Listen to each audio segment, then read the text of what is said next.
Whatever kind of night you're having, start it off right with Drizzly, the go-to app for drink delivery. Whether you're mixing up a bullet bourbon old-fashioned for a cozy night in, or Kettle One Bloody Mary bar for a birthday brunch, you can get the perfect beer, wine, and spirits for any occasion delivered with Drizzly. So, what's it gonna be? Download the Drizzly app or go to drizzly.com. That's DRIZLY.com to choose your drinks today. Must be 21 plus, not available in all locations.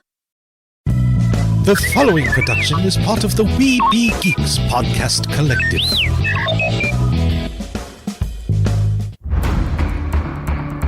From days long ago, from uncharted regions of the universe, comes a legend. The dream that came through a million years, that lived on through all the tears. It came here, the Fandom Nexus. Fabulous secret powers were revealed to our host as he plugged in his microphone.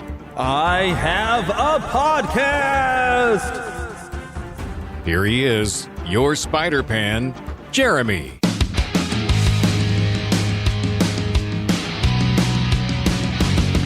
It's me! I'm back, and I am...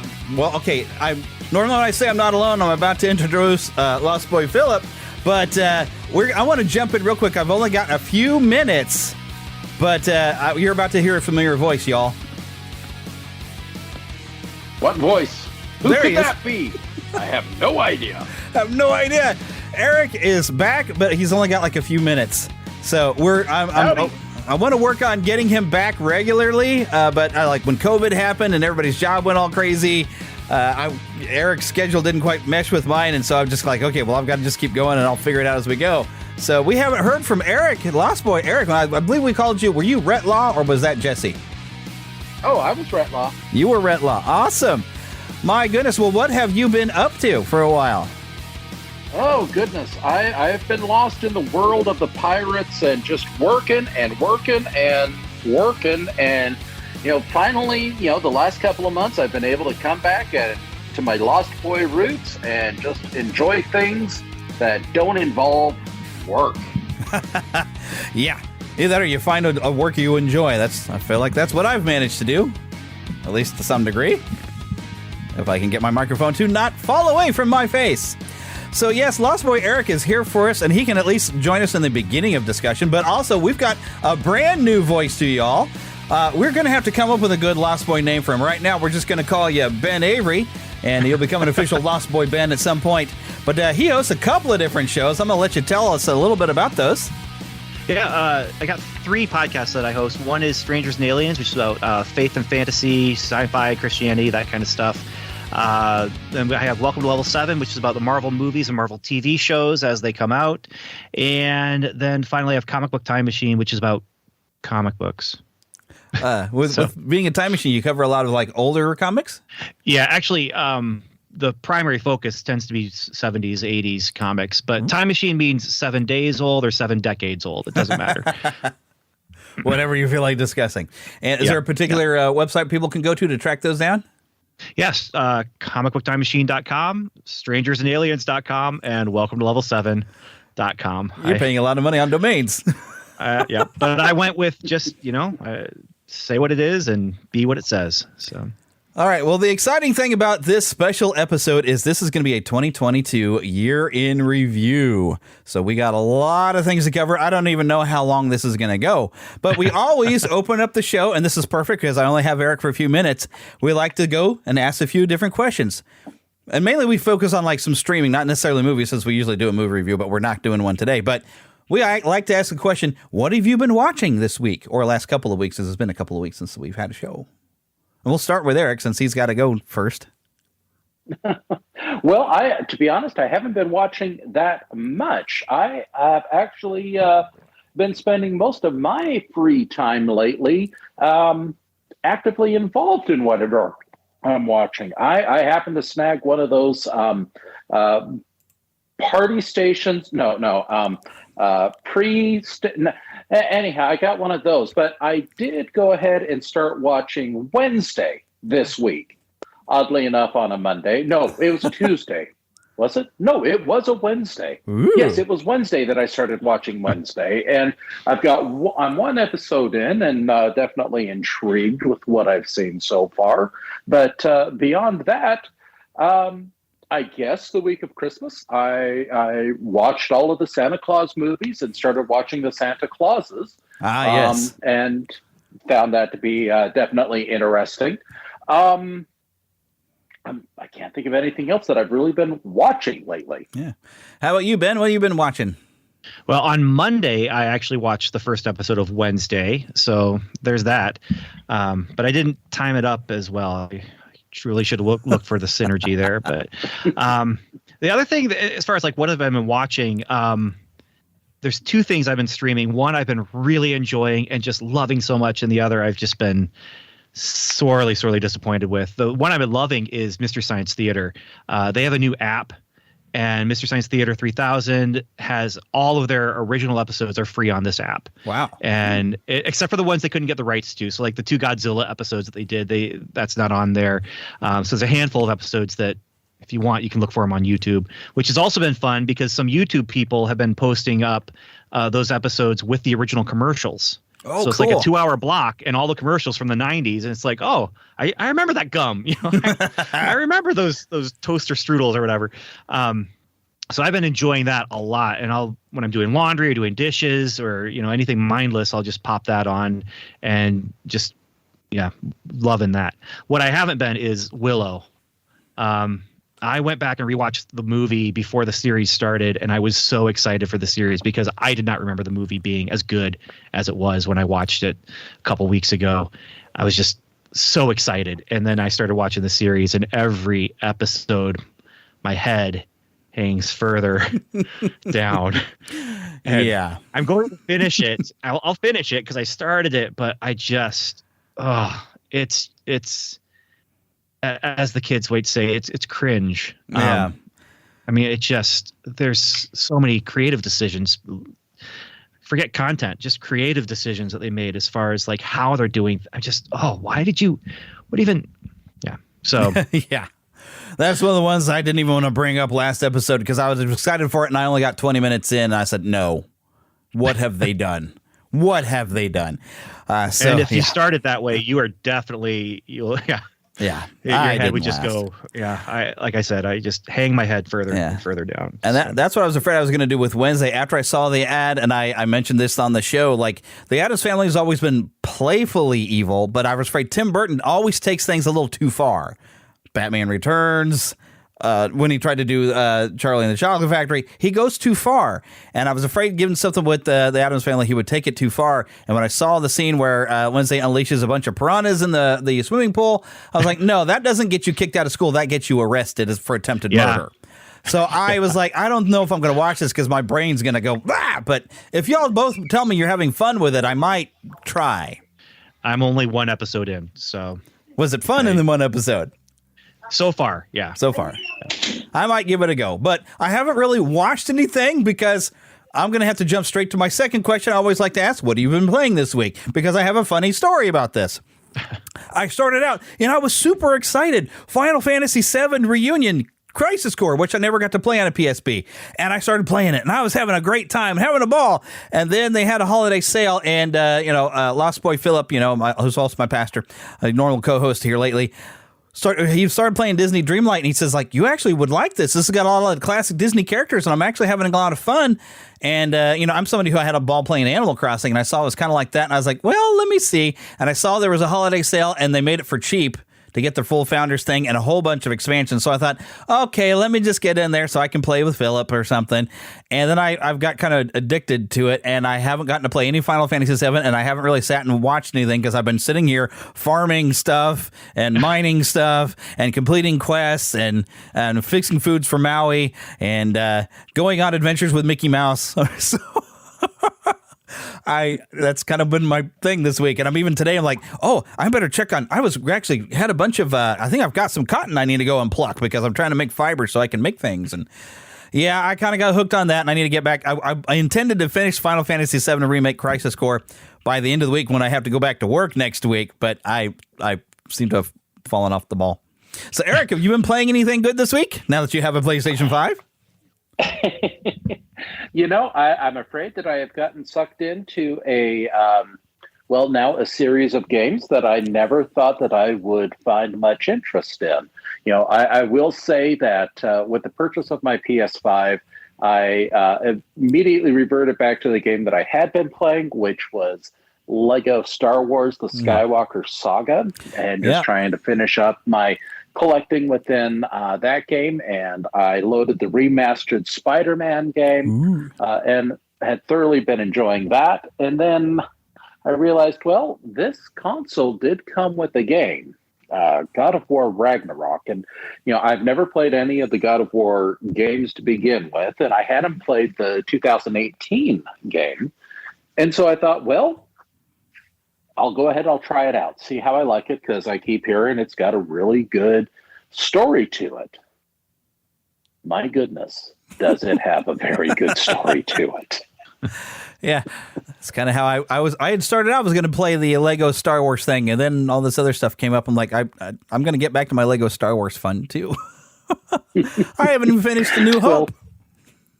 Well, I have, I have completed all of the levels on Skywalker Saga. It's just at this point I'm going around and collecting all of my Kyber bricks and looking for all of the different little extra things, all the different characters and all the different mini kits and all the different ships that are available throughout the game. But I'll tell you, I veered hard into God of War, and I got through that within a week.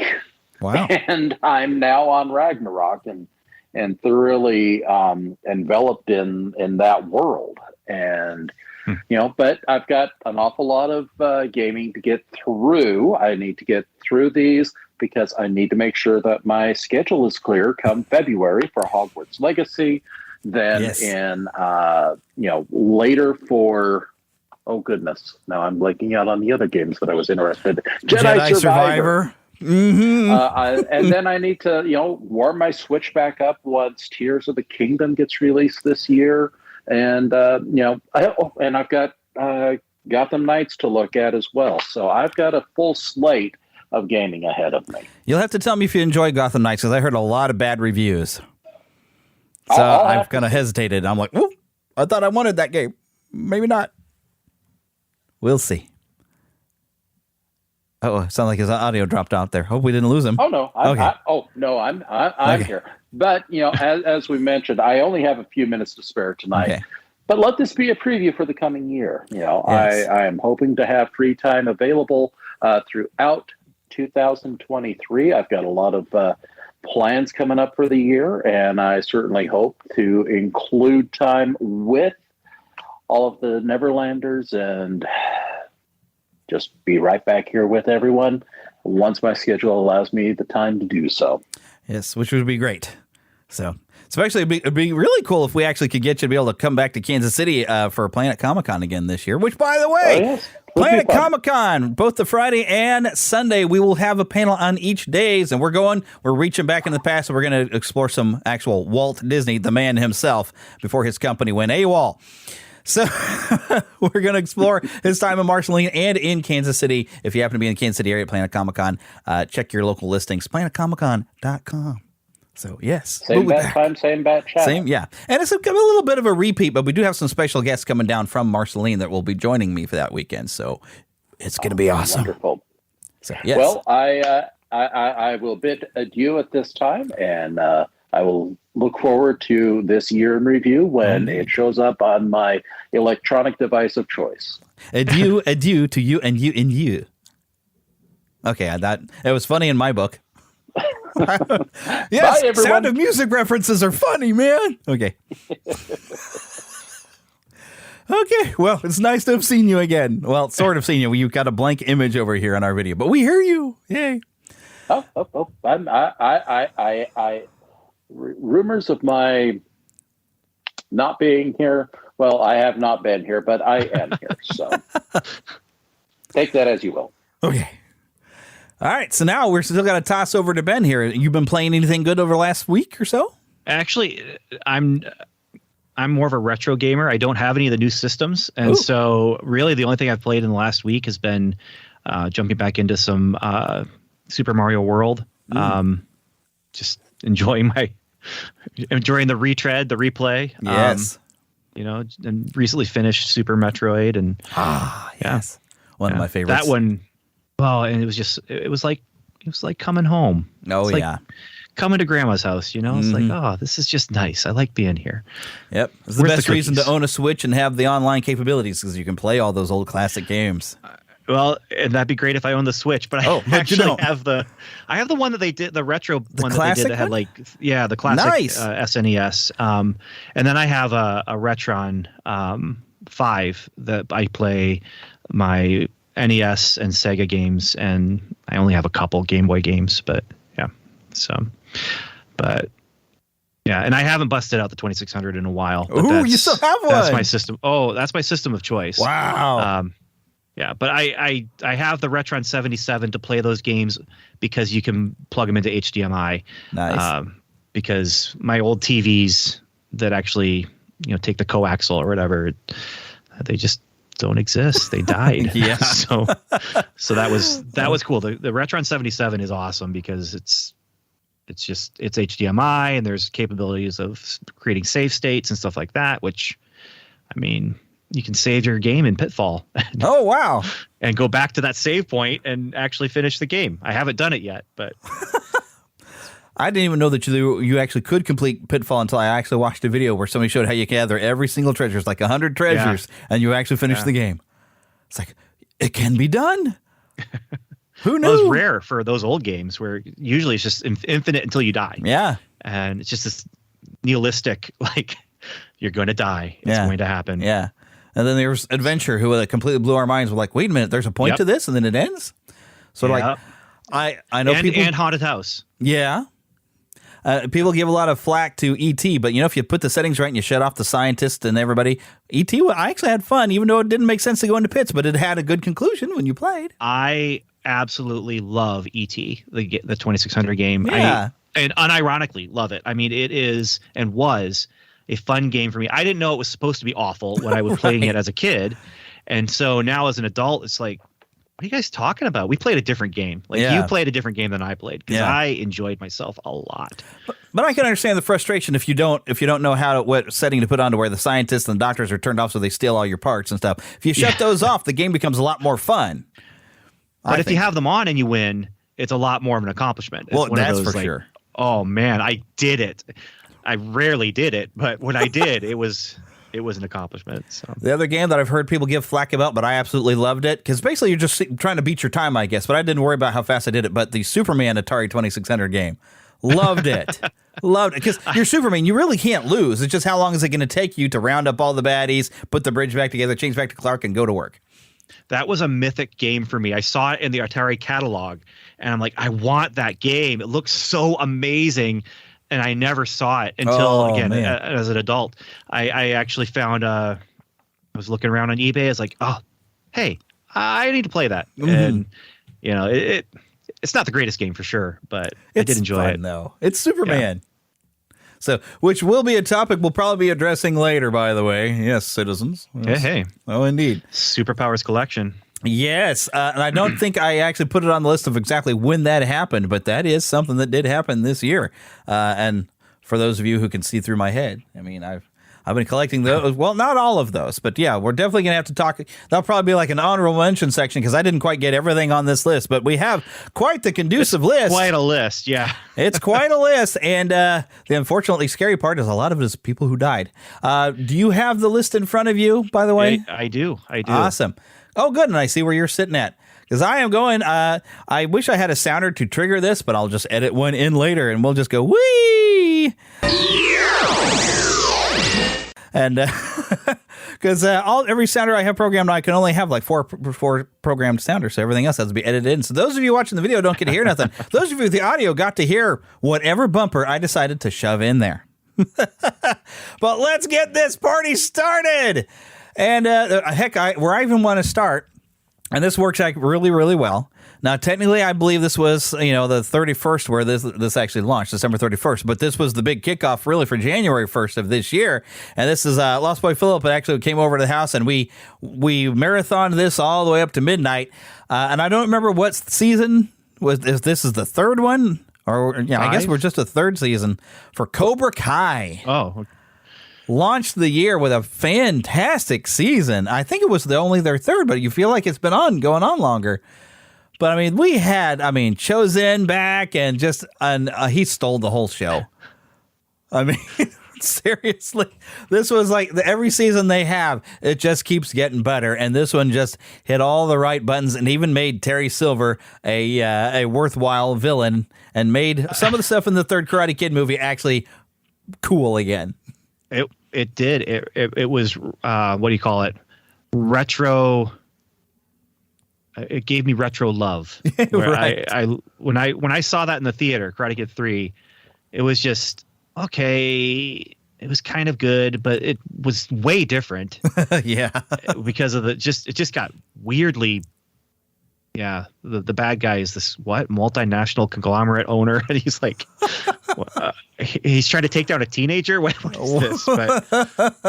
But yeah, no, this show, I have been astounded how good Cobra Kai has been. Oh yeah, and so glad that they brought in Daniel. I was afraid that Daniel was going to be just the jerky bad guy of things, but I feel like they've just done a great job of exploring all the characters. Yeah.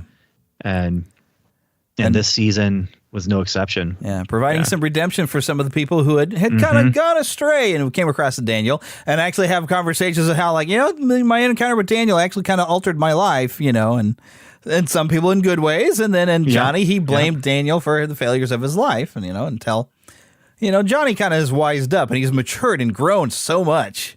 So it's nice watching Johnny's story arc as he becomes more mature and more responsible, and fixing all the mistakes that I think he's realized. A lot of the things that went wrong with his life were his own doing, but he can fix things, and he can make amends, and he can change things. Yeah. And so it's fun watching him grow and change. And I like even Daniel is growing and changing and getting back in tune with everything Miyagi had taught him, because he seemed like he had gone a little off the path that first one. Like he's gotten a little bit of an ego, and some of his character flaws that he had even in the original movies had kind of come back, and it's nice watching him come around, and because he really made some mistakes with some of his kids, so, his son especially. Yeah. And now we just need to see for next season, are they going to bring the next Karate Kid? Like Hilary Swank, yeah. Is she coming? I doubt it, but yeah, who knows? They might be able to find a way to make that actually kind of cool again too. Well, I actually appreciated even seeing Robin Lively back, because I got to say, after Teen Witch, I think it was on HBO or something, and I remember watching that. I've always had a bit of a fondness for redheads anyway, but she was cute. So I always liked Robin Lively, and it's kind of fun to see her come back. Like, yay, look. So, well, and the way they brought her back, it was one of those things where it just made sense for the characters. It was, there was relationships involved.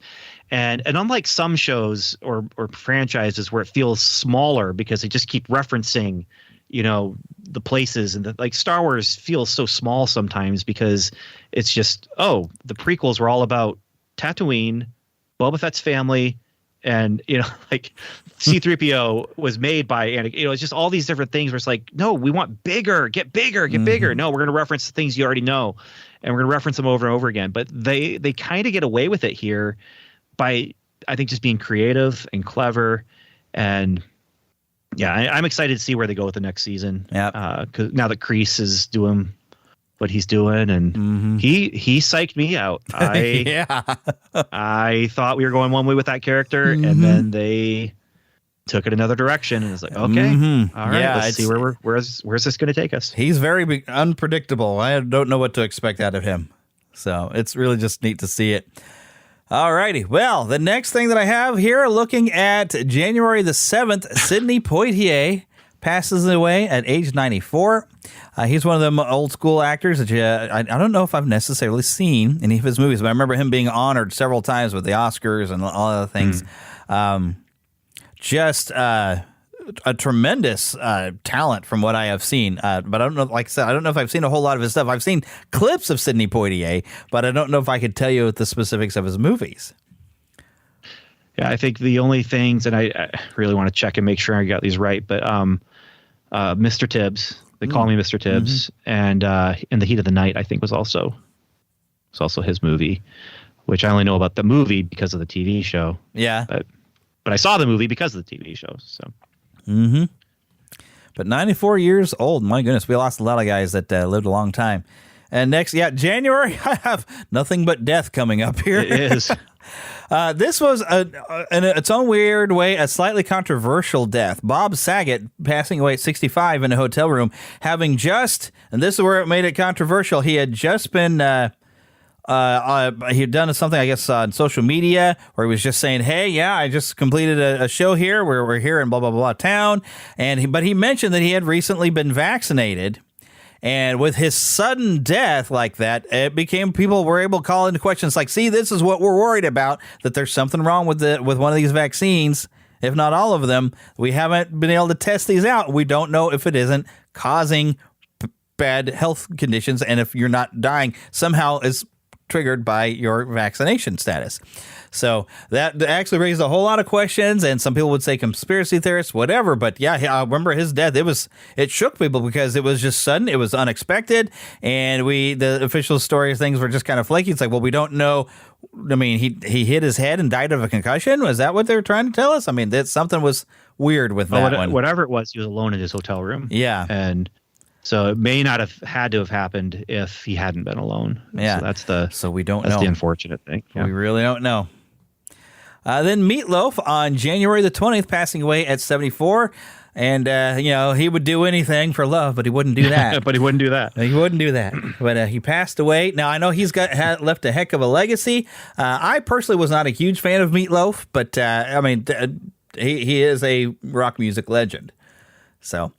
The only other time I've seen him and the people who had me sit and watch Rocky Horror Picture Show curse them for making me watch that movie. Oh, Lord. He's one of those guys, though, that one of my music teachers just said, you don't have to have the greatest voice. You just have to have the passion. Oh, yeah. And this guy, I mean, he just sang with passion. It was he did. Yeah. Well, I was never a huge fan. but we have to acknowledge he left a heck of a legacy. And a lot of fans. Another guy who left a heck of a legacy, who maybe didn't get all the appreciation he might have deserved, but Louis Anderson at 68 passed away. Famously known as being an overweight comedian. I remember watching, there was a television show, reality show, where they were...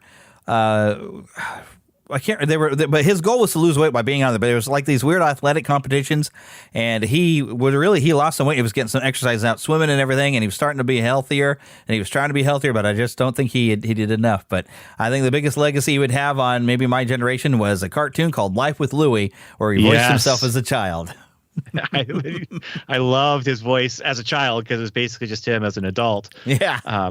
You didn't really have to pitch it up that much, but the other one was Family Feud. Yes. He hosted Family Feud. Yes, he did. That was I can't remember how many hosts they had between him and whoever the original host was, but I enjoyed him. So yeah, and he had a lot of appearances. He never really got to star in his own movie, but he was always maybe some side character and always some comedic bit. Trying to think, there was even some movie where there was like a fast food place, and he was another guy who worked in this fast food place, and it might have been Coming to America as far as I remember. I don't know. But he would always pop up throughout the 80s as some side character, and was always just being, he had this kind of style that was just funny, where he could be like this depressed fat guy that just said some really funny, smart aleck type things. He was actually a really, really funny guy, and he was a loss. Yeah. All right, another big loss for those of us from the 80s. Howard Hessman I know, I've got a long list of death. Howard Hessman, January 29th at age 81. I will love him best for Johnny Fever on WKRP. Although I did love Head of the Class, but... Yeah, that's where I was wondering which one you were going to go with as far as like... Yeah. And I loved Head of the Class because of Johnny Fever. Right. Like, that was... Because of Howard Hessman. Oh, hey. Yeah. Yep, that's the only reason I think we started watching it. But then, of course, the girl who played Simone, like I said, I always had a thing for the redheads, and Simone, red hair, oh, she was cute. So, but I think the main thing I always remember, and this may have set my course in life. I remember I saw the first episode. And he was telling to the new program director. Mac? No, I can't think of his name. New program director's coming in, and Johnny Fever's talking about. It's like, yeah, I used to work at this radio station, but I got fired because I said booger. So when he gets the new format and they're becoming a rock station, he goes, "Oh, by the way, booger." Yeah. But somewhere that appealed to me, and throughout my childhood, I was recording my own quote unquote radio shows on cassette tape. And which led me to eventually podcasting, which got me involved in radio, which that's transferred to now I work in television. But I am, I don't know if I should say anything, but I am actually, there's something that came up that I don't know if it's going to change the course of things this year, but I might be back in radio. I don't know. Right now, if I'm going to continue just working in television, I'll stay here. But that's kind of what got me going is, I wanted to be Johnny Fever, man. So that was the whole thing. And heck, and the main thing with WKRP is that is the 80s phenomenon that was Lonnie Anderson and of course her and Burt Reynolds. They were like the 80s couple, I think. Yeah. Howard Hessman. And I can't think if there's anything else really. I mean, he popped up, I think, a few movies as some side characters, but the main things has got to be WKRP and then Head of the Class. And I don't remember if he left Head of the Class because he was going to go do movies, and then they brought in the Scottish actor. Yeah, the Scottish guy, which I thought he was really funny on Head of the Class. Then I watched his stand-up, and oh, wow, I thought Bob Saget's stand-up was apparently bad, but this guy was filthy. I was like, okay, I'm not watching this anymore. Yikes. I can't remember his name, though. Yep, I can't think of it either. I can picture him. I can hear him. And he's still alive, I think. But, yep, darned if I can think of his name. He was in the second X-Files movie as the kind of the bad guy. I should probably at some point in my life watch X-Files. Billy Connolly. Billy Connolly. Billy Connolly? Isn't it? I don't know. Maybe I should check. Yeah. Because it's easy to get him confused with, I guess it's Bill Campbell was the Rocketeer, right? Yeah. And then it was an Billy episode. Connolly. Yeah. There we go. Sir William Connolly. Oh, hey. Wow. Okay. Somebody stirred him.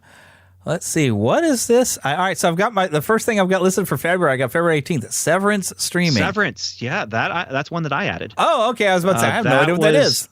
That was an Apple TV original that is an amazing show.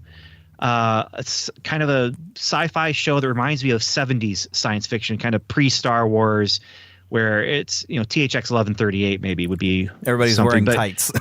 Well, no. It's kind of classic looking present day retro kind of clothing, but it's all about people who they live in the real world and they go to their office and they get on the elevator, and when the elevator opens, they don't remember their life in the real world. They remember their life in the office, and they do their job. And they then, when they get back on the elevator, they do not remember their job when they go back home. And so it is fascinating. And I don't know where this show is going, but it's all about identity. And there's definitely a workplace metaphor going on as far as, when you get to, are you who you are when you're at work? Are you who you are when you're at home? Do they come together? And, how much of yourself do you leave behind? How much do you, take with you? And, the main character has his reasons for not wanting to spend as much time in the real world. And so, if he can go to work and spend 8 or 9 hours not being himself and not remembering some of the bad stuff, it's a fascinating show. Show. That sounds interesting and kind of scary because, why is it they're not allowed to remember stuff? For the main character, it was by choice, but then the main character knows why he chose to do this. But when he goes to the office and he's doing things in the office, they don't even really know what their job is. Oh my goodness. And they don't know why they're there. They just know that they can't remember the outside world. And so you have the same character is basically two different characters trying to solve, two different problems. So the real world guy, he has real world problems that he can escape by going into, and not existing as a person for 8 hours. But the that workplace guy, like they have rules and procedures where they're not allowed to, explore things and talk about things. And, they have little traditions and things that just belong there in the workplace. But of course, some of them get curious and they have a mystery that they want to solve, and so. Sounds like an episode of The Twilight Zone extended into a series. Seriously, it really is. Yeah. It really is. Ooh, so, I'm curious. And that's on Apple? I think I have access to Apple, I think because of my phone account. I think I have to check this out. I dropped it, but I'm going to pick it back up when either Severance Season 2 or Foundation Season 2 starts up. Oh, there is one thing I had almost forgotten about that I'm going to bring up for like a January thing, but I don't know when this happened. Stadia came to an end. Google attempting to make a console streaming system of games, and it failed. That's significant because it's also at some point this year we've also had the Steam Deck that managed to launch and apparently is now more readily available. And if I were to get one, I want to be able to hook it up to a TV so I can actually play all these games I bought on Steam, but I don't play on PC. I'm a console guy, but I just remembered I was watching some stuff on some recap in the year trying to make sure I had everything I could think of in here. All righty, but I'm going to move on. More death. February 22nd, the amazing Jonathan at age 63. I don't know how you explain. I don't know what that is. It's hard to explain to him. He was part magician, mainly comedian, but he did, he had this weird look, frantic look about him. But he would do what would essentially be a magic trick, but it would almost be, and this inspired actually some of the clown work I used to do over at my old church, where it looks like you're completely failing the trick, but you're just setting everybody up for what the real trick is. But the trick is the joke. And he frequently would get somebody up to help him, and you didn't know what horrible thing he would almost seem to do to you when he brought it up. You'd have to almost have a little bit of a dark sense of humor. Especially, at one point, he had like a fake knife thing that he made it look like he was cutting into his arm, and it had like blood, fake blood falling out. And then he just pulls it out. Oh, come on, it's fake. Come on. All you people screaming. He had a weird, twisted, funny sense of humor, and occasionally he'd pop up as small characters in a lot of comedic movies. He had a really crazy, frantic way about him and sense of humor. He'd worked up a sweat within 5 minutes. A little bit of a prop comic, but his props were usually in some way a magic trick, but he made magic tricks that were funny. So he's one of the ones that you have to kind of look him up for the weird zany stuff. He's really almost hard to explain, but I think I explained it pretty well. Yeah, I had not heard of him. So the amazing Jonathan. Oh yes, I'm intrigued. He's one of those guys like Mitch Hedberg. Either you knew who he was and you thought, oh, that guy was hilarious, or you're like, who's that? So, all right. Next thing on the list is something I didn't expect I was going to enjoy because I saw the early pictures of Robert Pattinson as a scrawny-looking Batman, and I was like, all right, well, I'm going to go. And it's we needed to reboot the Batman for the 5th time, but the Batman was released March 3rd of this year, and I said, okay, I'm going to go for it. 3 hours of Batman, and holy cats, that was engrossing. I was just drawn into the story. It was one of the best written Batman films that kept the concept of mystery, but yet giving us finally a Penguin that behaved. Danny DeVito was great for casting for a Penguin, but he wasn't quite the Penguin. But my goodness, Colin Farrell under a gob of makeup really brought us a real Penguin. I was completely blown away, and I loved the story arc where you have a guy who starts out, I am vengeance, that by the end learns that he needs to be more than vengeance. He can be a hero, and he can set an example. And almost to a point where I almost teared up during a moment at the end where he's shining a light and leading people to safety. That hit me right here, really hard, right in the heart, man.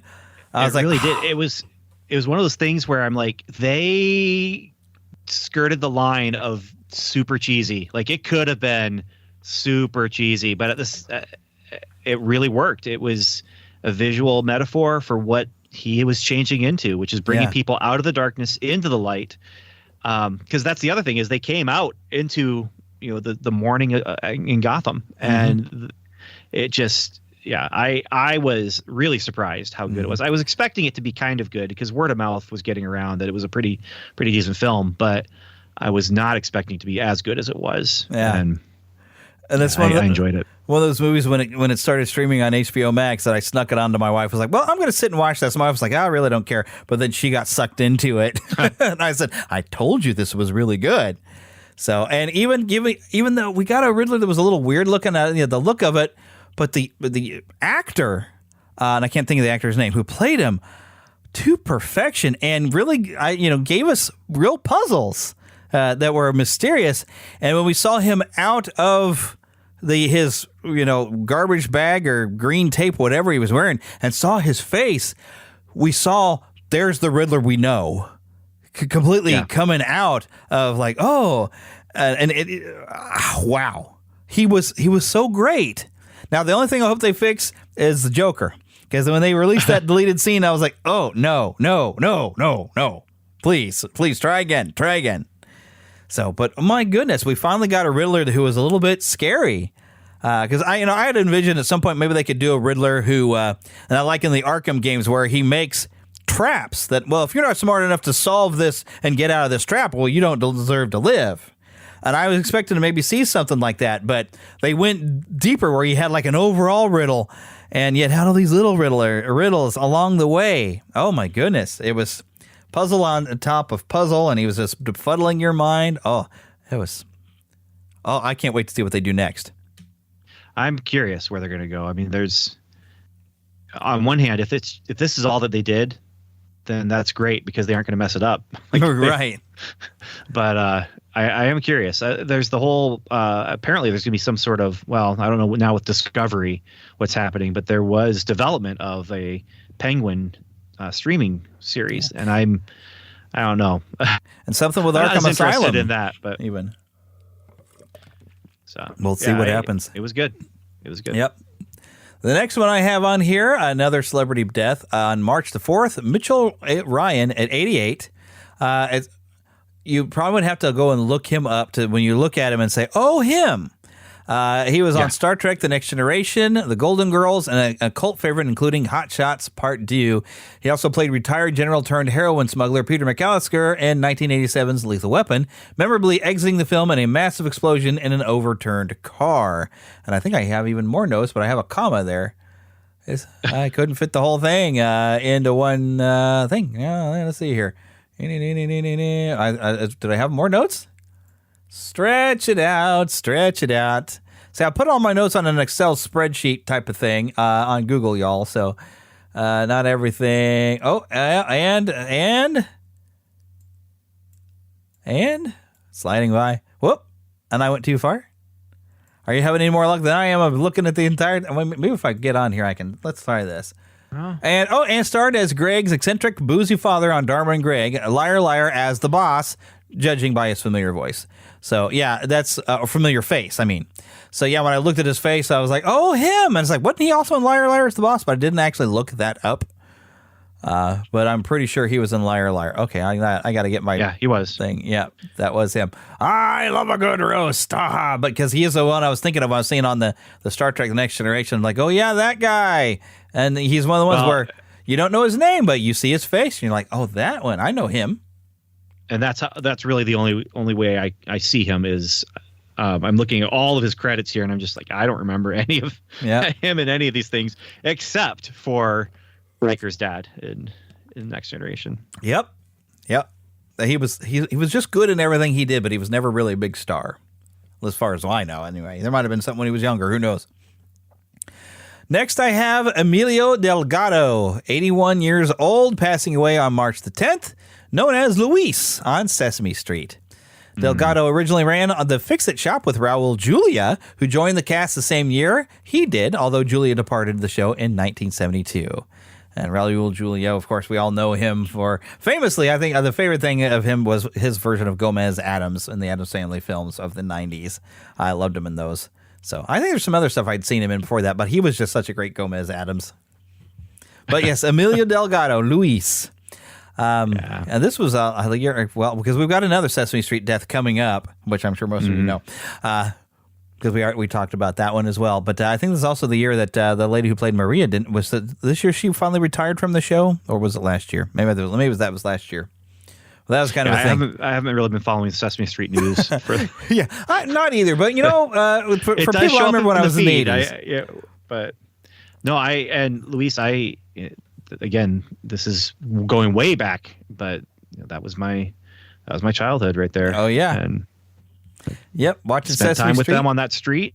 Yep, yeah, watching that at noon, and then the electric company would come on and scare me to death by yelling at me. Hey, you guys! I didn't like being yelled at by the TV, so it wasn't until later in school we started watching Electric Company that I realized Electric Company was cool and had a Spider-Man segment. So, yeah.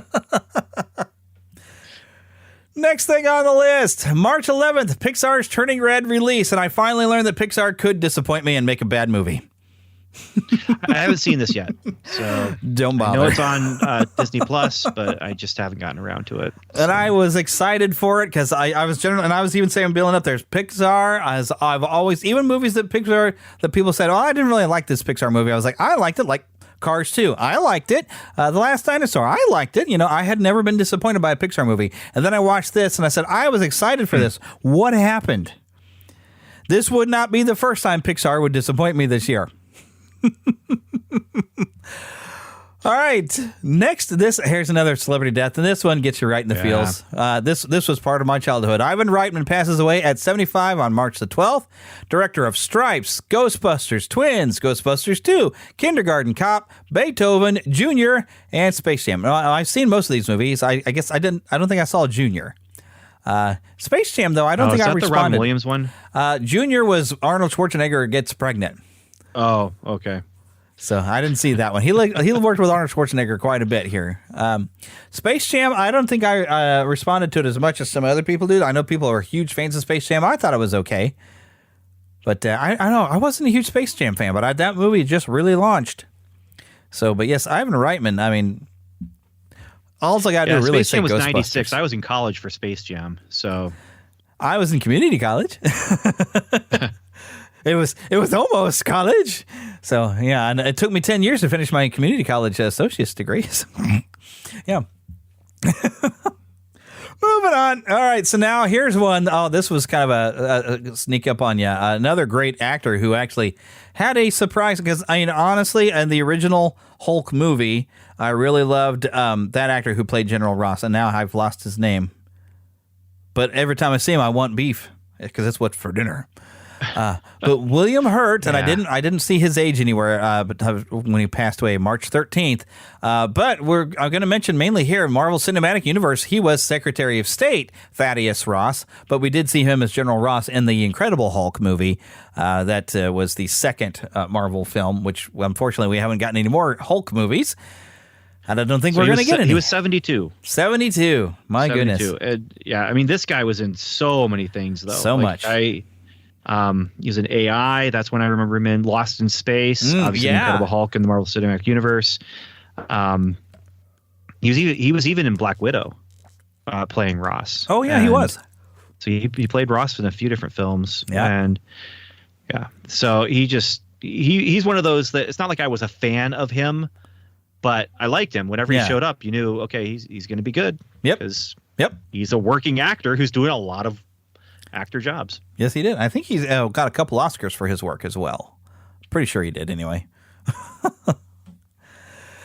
Okay, here's something I got kind of excited for and then was disappointed once again. March 24th, the Halo series premiered. I think I got at least through 3 episodes before I was like, what are they doing? And I haven't even played a whole lot of the Halo games. I mean, I've played mainly the first 2, but I switched from Xbox over to PlayStation again. But I mean, the first episode had a kind of a cool scene there when you got to see the Space Marines, whatever, fighting some Covenant aliens. But it took a weird left turn when Master Chief took his helmet off, and we had never seen that before. Which I thought, well, that you can probably get around that, but it made the heroes of the game franchise into kind of villains. And they just decided to go their own way. And when you start reading up on the people who were doing the show or people that had heard of the games and knew some of the stuff about it, but didn't even bother to look at the story of the games or even play any of them before working on a series based off of them. And all the fans of the games like, what is this? So we waited this long for something, and this is what you give us. And it was a crash. except for people who didn't play the games. And I really enjoyed this series. Oh, wow. See? My son and I, this was appointment television for us. We just, I think after the second or third episode had come out, I was home alone with my son. And the rest of the family was gone. We're looking for something to do. Here's this. You want to watch it? So we turned it on, watched it, and like, hey, this is really good. Let's watch the next one. And yeah, really enjoyed it. And I had no context because I have played Halo exactly one time. It was the original Halo. It was, I want to say 23, 24 years ago. Yeah. It was early in my marriage. I was at a comic convention staying at a friend's house, and he's like, hey, you want to play Halo? Sure. And so I remember playing it and enjoying it, but I don't remember anything about the world other than I know it's based on that kind of ring world style of thing. And so I was waiting for the Halo to appear in the show, but it didn't. They never got there. It does, okay. But it's a long time to get there, and they don't really like. For me, I don't know what it is other than the visual from like game art that I've seen. Just because I'm a human being with eyeballs who goes into geeky places. And so I don't know the context of anything with that. And so I didn't know what I was waiting for to get there, but really enjoyed watching it. It's for me and my son, just a fun sci-fi show with some mystery. And I've been very curious to actually talk to some people who actually played the games and are upset about the lore, because I don't know what is there about the lore that I'm to be upset about. But for me, don't play the games and ruin it for yourself. If you had fun watching it, then just keep enjoying it. Yeah.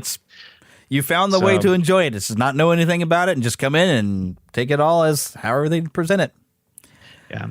And I don't know there how were some cool scenes, but it's like the story was like, something is not right here. I was like, did I miss something? Did something happen in a later game that really justifies what they've done to the characters? And I tried to ask around, and all the people who are like the diehards were like, no, they've completely turned it upside down and wrecked everything. And I was like, okay, I guess I can get that. But I was like, all right, I guess I'll just kind of leave this one, because I've been kind of perplexed and like, what's going on? What'd they do? I don't know. This doesn't feel like Halo. It just seems like it had, like I said, it had some cool stuff. But yeah, it's hard to tell where they were going with some stuff. And they had more nudity than I really wanted. Yeah. Well, and the whole thing of where is it going? That's the one problem with streaming for me, is you never know. I hate that streaming always ends with a cliffhanger, because it might not come back. Yeah. Or it might be a couple years before it comes back. I mean, that's the case with Foundation, with Severance, both of those that I talked about before. You have a number of these Marvel shows that end with the basically end, and then they do a post-credit. And it's like a cliffhanger there, and it's okay, I kind of got an ending, but now you're teasing something that may never happen because you only have so much time. Yeah. And then they say, oh, well, that wasn't going to be a new series. That was just a one-shot little mini-series. What? But I really liked it. Which is coming up. But yeah, we got quite a few things coming up. Yes, so the next thing on the list, March 25th, the death of Taylor Hawkins at age 50, Foo Fighters drummer, and I've got a slash there for the next thing to talk about, but Foo Fighters drummer, he wasn't the original drummer of the Foo Fighters, but he was there for the longest. Now, mainly the Foo Fighters, the only thing I paid attention, I got their first two albums, and they did some good music after that, but I've slowly moved my way out where I listen to less and less secular music, so I really didn't pay attention, but I gotta say, The Color and the Shape, their second album, was a phenomenal album. I mean, musically, it was a great album. It was just good stuff. And I think that's about the time that he had come into the band. I think he during that, was it? No, I don't know. I can't remember if he played on that album or not. I don't think he played on it, but I think maybe during the tour. Somebody's probably going to correct me on this, but I think he came along later by the time the third album came out. But I think somebody else actually played drums on that album. I'd have to look it up, though. But I remember a lot of people really, that affected a lot of people. There's a lot of fans of the Foo Fighters. And apparently part of his problem, I think, might have been drugs or alcohol, which is kind of typical in that rock and roll lifestyle. It happens. So let this be a warning to any of you who aspire to play music. Don't get involved in that stuff. It will kill you. We can't all be like the one guy from the Rolling Stones, that Keith Richards, who just cannot be killed by conventional means. Yeah, just don't do it, kids. Don't do it. Okay, well, I guess, the next thing on there. Now, unfortunately, I have not seen this, but I've heard about it everywhere. Everything, Everywhere, All at Once. That was the day it was released. Did you get the chance to see this thing? I did, yeah. And I enjoyed myself quite a bit. There's content for sure. Not the nudity kind of content, but there is some stuff in it that, I mean, I definitely hesitate before showing to, young children. I wouldn't hesitate with young children. I would just be like, no, but right. With younger viewers, so there's some content things, but it is phenomenal as far as storytelling goes. It gets weird, but it's the right kind of weird. It's independent film weird. Mm-hmm. Okay. It's not a conventional movie. It's definitely not a Marvel. Marvel did the multiverse with Doctor Strange, which was fun. They did some fun things with that. We'll be talking about that movie later, I'm sure. But this just kind of goes in some really weird places and really plays with the multiverse and string theory and things like that. So, yeah. Yeah, and I like that actress anyway. From the first time I saw her in Tomorrow Never Dies, she was a Bond girl, and then Crouching Tiger, Hidden Dragon, fantastic movie. I've been meaning to check it out, but I have not had an opportunity where I saw it somewhere that I could watch it. So, because I didn't want to buy it on Vudu or anything without having seen it first.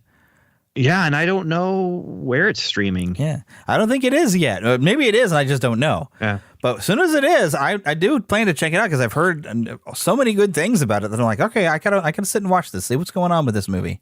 So, but that's why I've included it on the list, because it did definitely make a cultural impact. I'm just kind of behind somewhere. And this is one of those movies where if I go to the theater, if it's a Marvel movie, typically I take my kids. If it's not, I go by myself, but it has to be something to justify making the trip. I live 30 minutes away from any good theater. I have a local theater that's a 5-minute walk, but it's one movie every weekend, and it's hit or miss if it's something I'm even interested in. Yeah. And so if like Avatar, I haven't seen that yet, and that's not playing at my local theater. That's a 5-minute walk because it's a 3-hour movie. And it's not a kids movie, and so they're looking for shorter films, and generally speaking, they're looking for something that's going to bring in younger audiences. Yeah. And so I don't know when I'm going to get to see that, but we'll be getting into that one later. Spoiler for when we get to that one. Yeah, because it has to be brought up. But yeah, that'll be an interesting thing there too when we get there. Trust me. So the next thing, speaking of a Marvel series, on March 29th, that's the premiere of Moon Knight, which I was definitely looking forward to. And I had a heck of a fun time watching that. That was just a weird, wild ride. And I'm only vaguely familiar with the character of Moon Knight. I think I have a few comics with him in it. I don't know if I have directly Moon Knight comics, but I have where he's shown up and teamed up. But I hadn't realized how kind of a weird, crazy Casey was until a Spider-Man game. What was it? Web of Shadows, where Moon Knight is one of your basically quest givers, and you get to interact with Moon Knight in that game. So I wasn't hugely familiar with the character, so I did a little bit of research as we were covering it on the podcast. But watching that one, I was like, this is so bizarre and wild that I just had fun. I thought it was great. I had a great time watching that weird show. Yeah, and what was interesting, and one of the good things, I think one of the positive things about it was it's its own thing. Mm-hmm. Like if you are not following all the Marvel stuff, if you haven't seen any of the Disney Plus shows, if you haven't seen any of them, you could watch this show without seeing anything Marvel and still enjoy it if it's your kind of thing. Yeah. Like if you like the superhero, if you like the dark, if you like the mystery box kind of things, like if you like Indiana Jones movies. Yeah. Yeah. I mean, they definitely reference it with, not just architecture, as they're doing archaeology, but with music cues even. Like there's some definite like moments where you're like, I hear what they're doing there. Yeah. So and Oscar Isaac, I mean, he's if you didn't think he was amazing in those Star Wars sequels, because they're not amazing movies, but he was really good in his parts. But letting him take a lead role in this and have him essentially playing two different people was amazing. He was so good at it, and he's just so watchable that, I mean, such a great casting for him in the lead role. I really enjoyed watching him as both personalities. And then we started to find out the third personality is in there too. So I'm looking forward to what happens. Talking about is cliffhanger. That is it going to get? Are we going to get another season? Well, they never said anything about another season of Moon Knight. We better. They haven't even said anything about him appearing in anything else. Like it's. They better do something with it because I'm all the way that wrapped around. I was like, whoa, wait, more, please. What's happening next? You know. So yeah, hopefully we're gonna get something with that. All right, another movie that also I was super excited for on March the 8th. Oh, wait a minute, we're in April. March the 1st. We need March. Wait April a minute, 1st. I backed up. Wrong. Yeah, I was talking March and then I forgot I moved around. April the 2nd. Oh, no, April 1st. Sorry, I was looking at the wrong lines or numbers.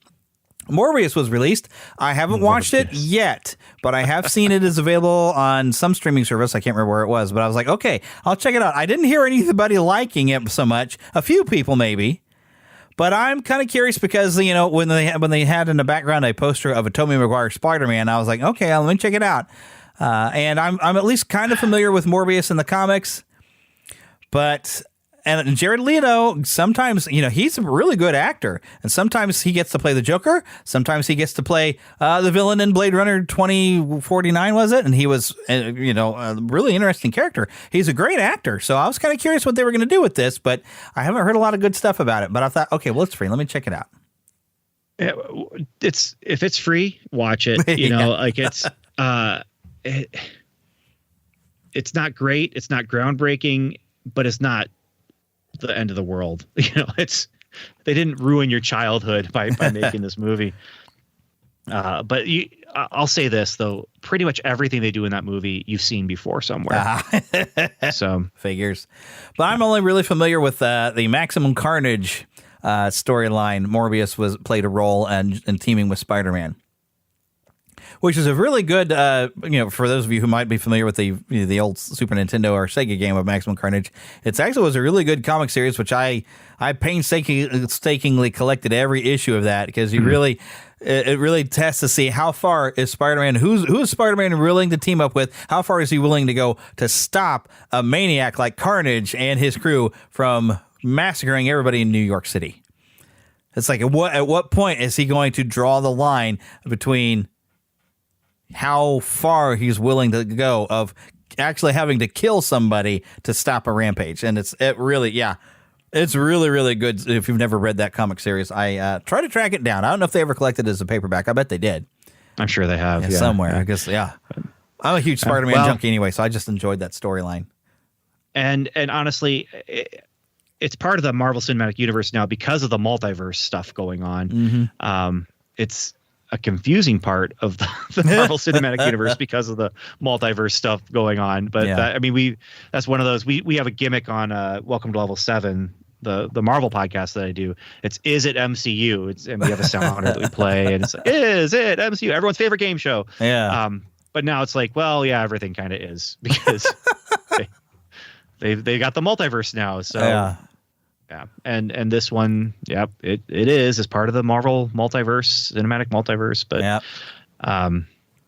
you've seen the mad scientist stuff before. You've seen the scientists experimenting on themselves. You've seen the vampire dealing with, you know, I don't want to kill people, but you've seen a lot of it before. Yeah, just maybe not all together in one place. Yeah, and I the only other place I'm familiar with Morbius is in the Spider-Man animated series from the 90s. They came up with a completely different origin for him. But he was very interesting because they did it during what they call the Neogenic Nightmare storyline in season 2, where the same thing that had basically, they came up with a slightly different way for Peter Parker to become Spider-Man with this neogenic recombinator that had helped create the lizard, radiated the spider that bit Peter, and now was used by Michael Morbius that turned him into this bat monster thing. And so you have, while Peter Parker is mutating further and having a mutation which eventually would see him grow those 4 extra arms, he's also dealing with the fact that he's trying to help Michael Morbius to try to figure out what happened to because we turned him to normal, and then eventually Blade shows up in that storyline, thinking, well, here there's a vampire running around for me to kill, and Spider-Man like, no, you can't kill him. He's a regular guy. He's not. I don't know what kind of vampires you're used to, but he was created by a machine. And then Blade's like, there's a machine that creates vampires. I must destroy it. No, don't destroy it. That's the only thing keeping me from turning into a spider monster. And yeah, I loved it. I love that animated series. Create conflict between your heroes. Yes. Let them fight each other. So. That's where I first heard of Blade before the Wesley Snipes movies and stuff, too, that was in that Spider-Man animated series when he showed up there. So, alrighty. But next movie on the list, and I was so super excited for this one.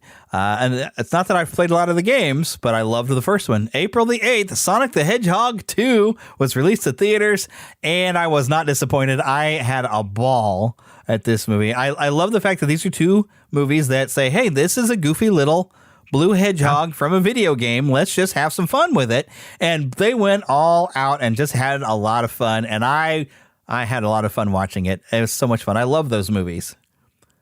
Yeah, and this was one where more of the scenes felt like, oh, this is them taking the game and translating it into a live action movie. Yeah. Like there's some action set pieces where it's we've got Dr. Robotnik doing a giant robot thing that he's piloting at the end. Like this feels like a game. Yeah.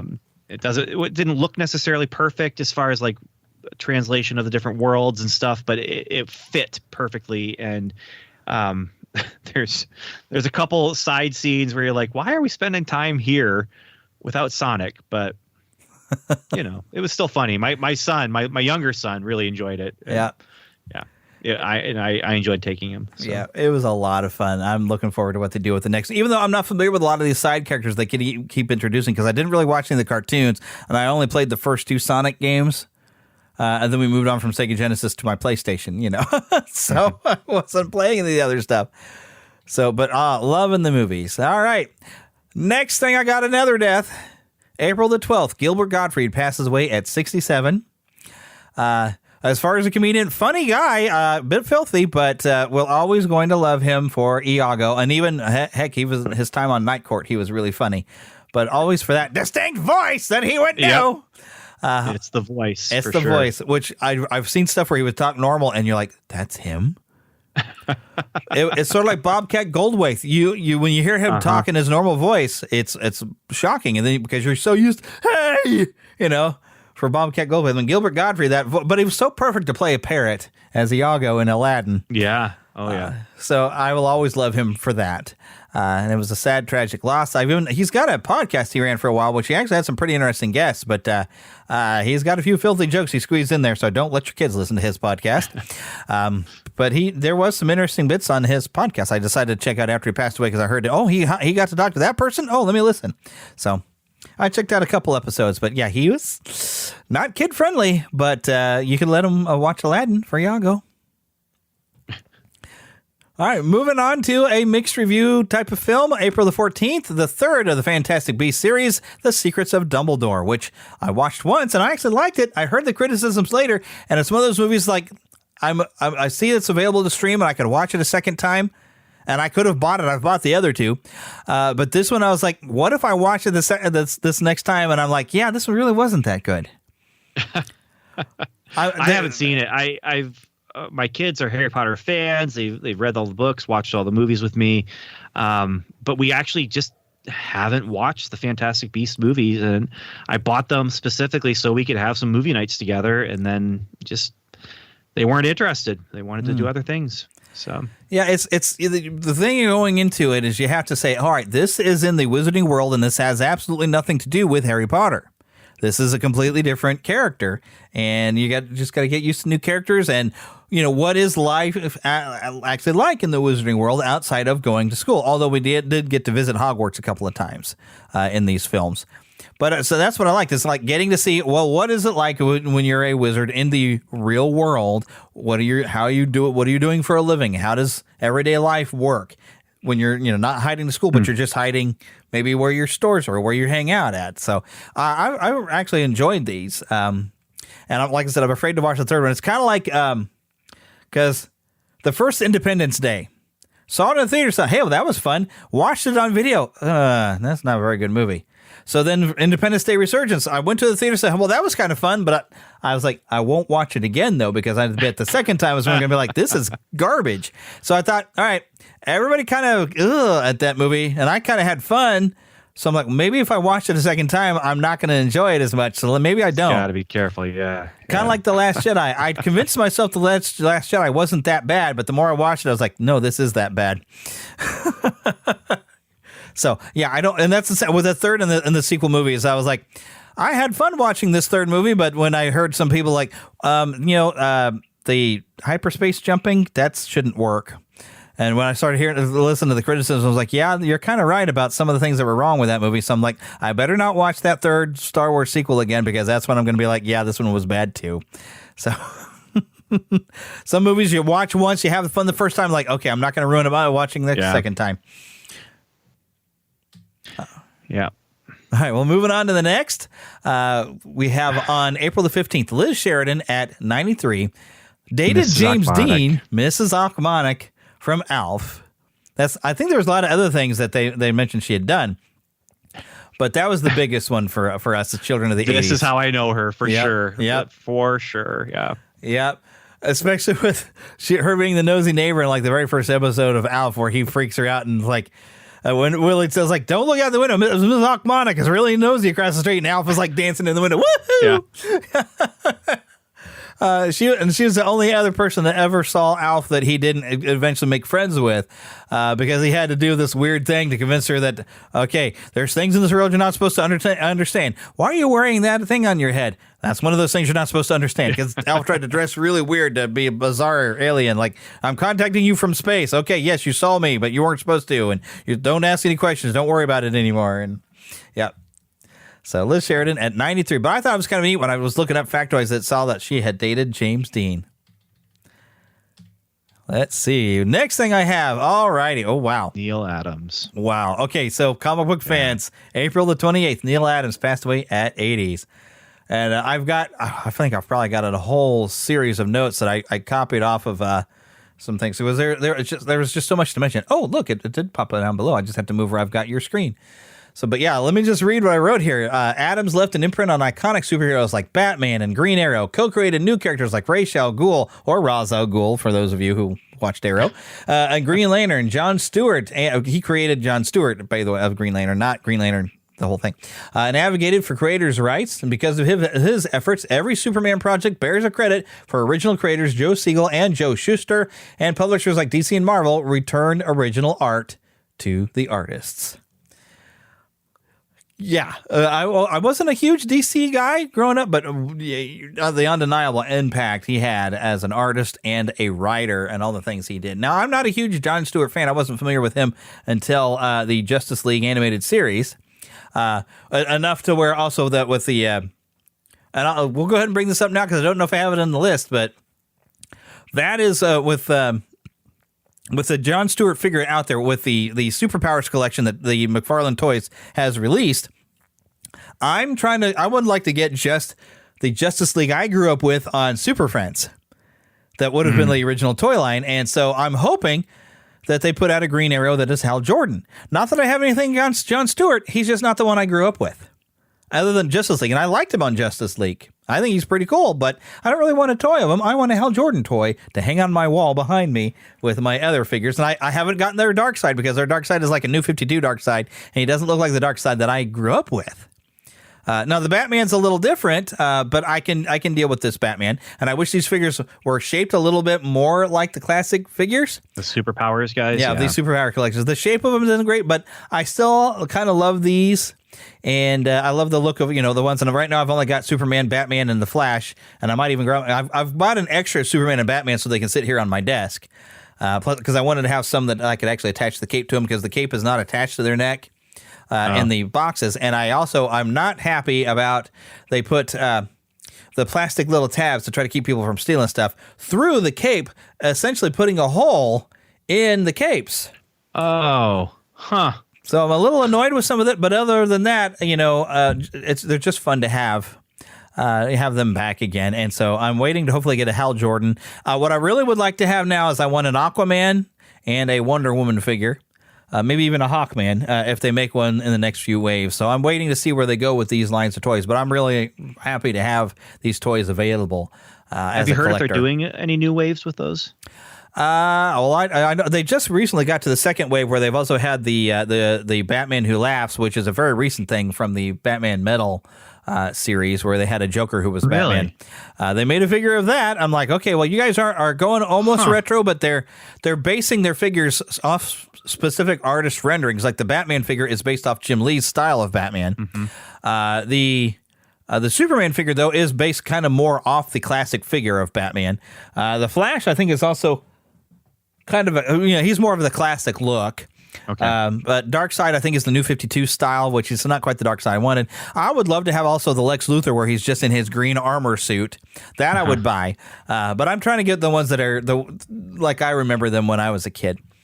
So I'm not going to be collecting the entire line of these toys, but I'm pretty sure they're selling pretty good, although I did see a clearance. And that's why I went ahead and got a second Superman and second Batman to take out a package, because they were on clearance for like $7 each. So I went ahead and picked them up.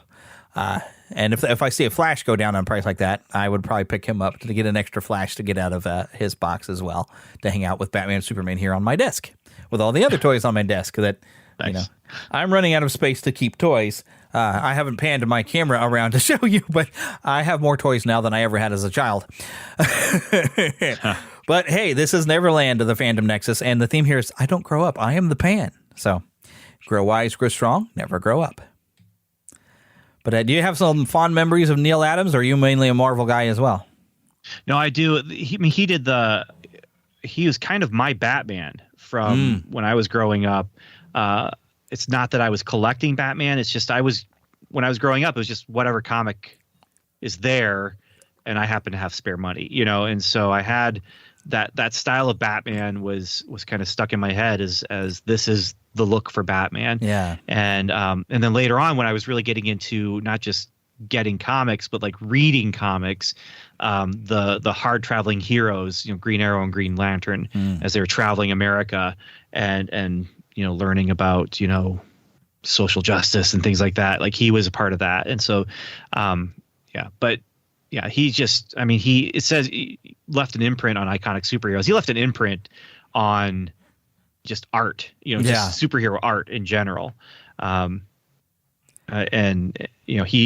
created iconic looks for Batman. And he did. For Green Arrow and Green Lantern. And I think I've got a few Batman issues that he's did, because I started trying to collect some retro Batman from like the 90s and 80s and stuff.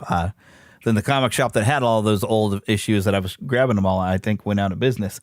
But I think even I think I have a storyline that he may have written. It was The Many Deaths of Batman. I believe he may have written that one. That one was a late 80s, early 90s storyline, which where somebody had a serial murder basically was going on and killing people who had certain aspects of Batman. And it turns out he was actually killing a few people that had trained Bruce Wayne on certain skills and getting his attention. But the creepy thing is the guy would kill them, and then he would dress them as Batman. And so, of course, Batman's investigating, who's doing this? So it's a good mystery. It lasts a few issues. That's fascinating. Yeah, that sounds interesting. It was good, and I think it might be a Neil Adams, either his art or his story. It's somewhere in one of my cases. I have to go digging for it. So, but I think that was him. All right, well, the next celebrity death I have, Naomi Judd on April the 30th at age 76. I can't remember. I believe she had cancer. I know she had stepped away from singing with her daughter when they were the Judds, her and Winona, because of health reasons and whatnot, I believe, if my memory has served, but I don't recall. But that is the time she passed away. And I'm not really a big country music fan, but when I was younger, Dad was listening to country music, so I was familiar with the Judds. And they did have a really good harmony between the two of them. And it wasn't quite the same when Winona went off on her own, but Winona carved out her own path. So good for her. Okay, well, I'm going to hop over to something else. And something else. Over to May. Into May already. Or only in May. My goodness, we've been at this for an hour and 18. And we're only not even in the fifth. I mean, we're just the fifth. But I told you this is going to be a long show, y'all. Okay, May the 4th. No, May the 5th. May the 5th. May the 5th, yeah. May the 5th have their revenge. Star Trek, Strange New Worlds. I still haven't watched this, but I've heard a lot of good things. But I don't know, something about what Paramount Plus, some of the Star Trek show, has just not lived up to my expectations of what Star Trek should be like. So I've been kind of like, this one might. This one might, though. That's what I heard. Yeah. No, Picard, I watched because it was Picard. Mm-hmm. and there was some interesting stuff, but the second season of Picard should have been 2 episodes. It was too long. Discovery, but Strange New Worlds really did it for me. And Anson Mount as Pike is amazing. Just a great actor doing his own thing, because Pike really doesn't have much screen time in the world, but he only has 1 episode, it was the pilot episode, and then they took the pilot episode and turned it into the menagerie. Yeah. And but this, they explore the character. They, I love the ship design. I know it's not this is before the original series, and so it looks different. But I love the ship design because it looks a lot like the movie Enterprise. I just love that design. Yeah. But anyway, it's not perfect. It's not perfect. There are 1 or 2 episodes that I would call a stinker episode. Star Trek used to do, the original series especially, like every 3rd episode was more of a humor episode. For this series, the humor episodes, not great. but they do some fun things, and there's 2 moments that Anson Mount's Pike did get me choked up a little bit. I shouldn't say that. Anson Mount in Discovery got me choked up as Pike, and then Strange New Worlds got me choked up again. Like, there's some moments in Strange New Worlds that are right up there with some of the best moments of Star Trek as far as emotional moments. Discovery, it's all emotion. It's all high emotion the entire time. And so since there's no baseline, the baseline is high emotion. I feel like the moments that they're trying to get you to feel emotional, it's like, I'm not feeling what the characters are feeling because they're always up here. But Strange New Worlds is different, and there is some moments in that where it's like, oh wow. And there's an episode that's riffing on Predator and Alien, and it's kind of like, oh, I see what they're doing here. And is it good? Yeah, I think it is. I think it is. But yeah, I enjoyed it. Looking forward to the next season. This was one. Thursday is my day off. I'm a pastor, and so Wednesday I work from 8 in the morning to 8 in the evening because we have evening services, and then Thursday is my day off. And so Thursday I wake up, kind of have the house to myself, other than my 2 daughters who are doing their homeschool stuff on their own. And so I'd get up, I'd eat breakfast, turn on Star Trek, and do laundry and dishes. It was a nice little routine for a little while there. So. Right. Okay, the other thing I have listed for May 5th is Mike Haggerty passes away at 67. Many smaller roles, but the main thing you're going to know him for, he was Mr. Krieger on Friends, that weird downstairs neighbor. Or wait a minute. No, he wasn't the weird downstairs neighbor. I think he was a different neighbor. He was the one that was always complaining about him as Mr. Krieger. When I looked at his picture, he was the guy. He was not the neighbor. He was like the janitor. He was the maintenance guy. But where you would recognize him, I had to think about it for a while because he had like that black mustache. He was slightly overweight. I think he had roles in like Raising Arizona and a lot of smaller bits. He was kind of a character actor. He popped up in a lot of different things. If you look him up and you'll see him like, oh, that guy. But I was almost getting confused with that weird neighbor they had downstairs that always claimed that he owned whatever they had. That wasn't Mr. Krieger. Mr. Krieger was the maintenance janitor type guy who helps fix the air conditioner or whatever, the heater when it goes wrong, even at one of their parties. As long as you give him a good Christmas gift, he would fix the heater properly for you. So, because that was kind of the big thing, that they gave him a bad gift and he let the heater go bad, and they're having a Christmas party and all their guests are just taking off their clothes like, it's so hot. Why can't you turn the heater down? It's broken. We can't change it. You go apologize to Mr. Krieger, So, but yeah, if you look at him, you realize you've seen him in a lot of things in the 80s. And I clicked on something to where I can't move my cursor. Here we go. There we go. Next on the list, May the 6th. And this also happened to be Free Comic Book Day, which is, of course, Marvel likes to put a movie out right in that weekend for Free Comic Book Day. Mm-hmm. And this was Doctor Strange in the Multiverse of Madness, which some people, I guess, didn't enjoy, but I had fun. Both times I've watched it because my wife really loved the first Doctor Strange movie. So I thought she didn't. I don't know that she enjoyed this one as much, but I had fun with it. It was kind of a wild, crazy ride. So, and I just enjoy the weirdness of the character.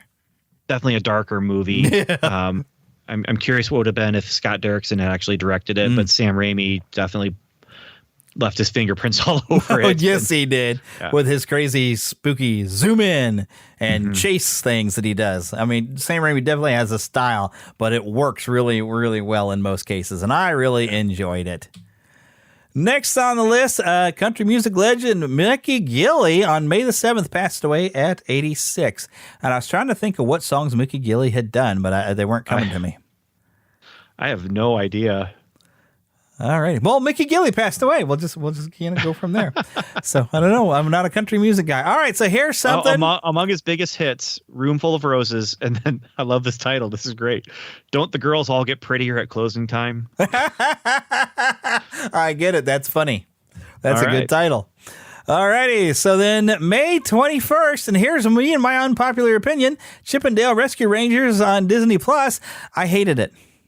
What? I hated it. Wow. Okay. All right. That is. I wasn't sure what to expect, but yeah. And I can't remember my list of complaints that I had on the podcast episode afterward, but I was not going to be dazzled just for nostalgia of, oh, look at that character. Oh, look at that character. Because let's face it, Who Framed Roger Rabbit has a lot of, oh, look at that character. But every character they brought in had purpose, and they weren't relying on that. This movie relied on, oh, look at this character. Isn't that fun? And they took one of my favorite characters of Peter Pan and wrecked him in ways that didn't even make sense. Okay. Well, that's totally understandable. Yes. That is totally understandable. I really enjoyed the movie. I was pleasantly surprised by it. Didn't know what to expect. I was going into the movie with my arms crossed. I was going into the movie thinking this is not going to be good, especially once I heard that it wasn't like really tied into the animated series. Yeah. Now, once they said, once it's like, oh no, these are, it's behind the scenes. It's Roger Rabbit. I mean, it really is the Roger Rabbit style of world. Yeah, but Roger Rabbit did it better. And it may even be really not just a spiritual sequel to Roger Rabbit, but an actual sequel to Roger Rabbit, because Roger Rabbit's in this movie. He's in the background there. It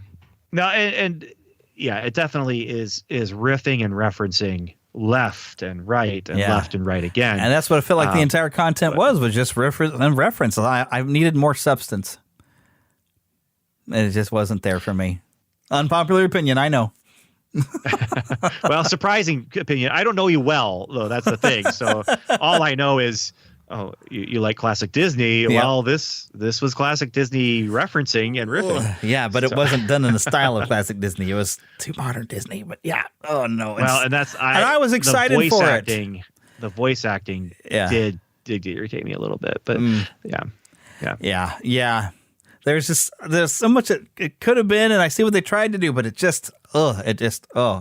was a gut wrench for me because I wanted to like it. But I just couldn't, and I found so many logical fallacies in the plot of it that I was like, this is just like all they really wanted to do was throw a bunch of characters at us. Like, hey, you love these characters, don't you? Yes. Hey, look, here they are.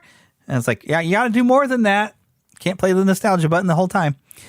All right, next, something that actually I enjoyed quite a bit more. May 22nd, Stranger Things at Season 4. And I put a note here, to be continued on July the 1st. Right. I won't bring it up on July 1st because we're talking about it now, but we got Season 4 of Stranger Things now. And really, frankly, July the 1st, that should have just been a movie. I mean, goodness. What a weird release choice. Yes. My understanding is they weren't done with those final 3 episodes, but they wanted to keep it moving. I do think the one thing that they were able to get that you don't when you drop a whole season is there was conversation happening between the 2 parts. Yeah. And when you have weekly releases like Marvel's doing with and Star Wars series with those weekly releases, you have conversation and buzz. Yes. But when you just drop a season, the buzz is, I binge watch this. You need to as well. Done. Right. And it's over. Hey, I watched it. Did you? Hey, I haven't watched it yet. Don't spoil it on Facebook. Right, exactly. Exactly. And the major credit you got to give to this is it took a song that nobody have heard of from a person nobody knew who she was, and suddenly she was popular. And I was one of those people like, the song is okay, but I wasn't all buzzy and buzzworthy on that song but a lot of people were. It brought this song into the limelight that I don't know that anybody knew that song. I grew up in the 80s. I'd never heard it before in my life. The Running Up a Hill, and I didn't even know who she was. Never heard of it. Were you familiar with that song or that artist at all? Her. No, not the song. Just with Kate Bush. I knew about her, and she does a cover of Rocket Man that is amazing, where she's playing the ukulele. And so I was familiar with her as an artist, really, because of Rocket Man. I became familiar with her, but not like a super fan or anything like that. Yeah. Although I would maybe say super fan of her rendition of Rocket Man. It's just quirky and weird, and I enjoy it. So now I'm curious. But really, I don't know if that song would have been popular had it not be in a really pretty epic scene of Stranger Things. Really well used. But yeah, because otherwise that song, because I mean, everybody who does cover songs on YouTube was trying to do a cover of it after that. But I'm like, the song itself isn't that good. But when you put it in the context of what they did in that scene, it fits so well, and it was amazingly done. But outside of that song's going to disappear again, I think. Because it wasn't, it's not a bad song. And she does, she is a good singer, Kate Bush, I will say. But, it didn't, the song itself, by itself, I don't think it really captured my imagination or attention. But it was a very interesting season. I like that we finally get to a root villain within this season. I don't want to say too much because in case people have not watched it yet for whatever reason. Right. But wow, some good backstory and bringing it all together.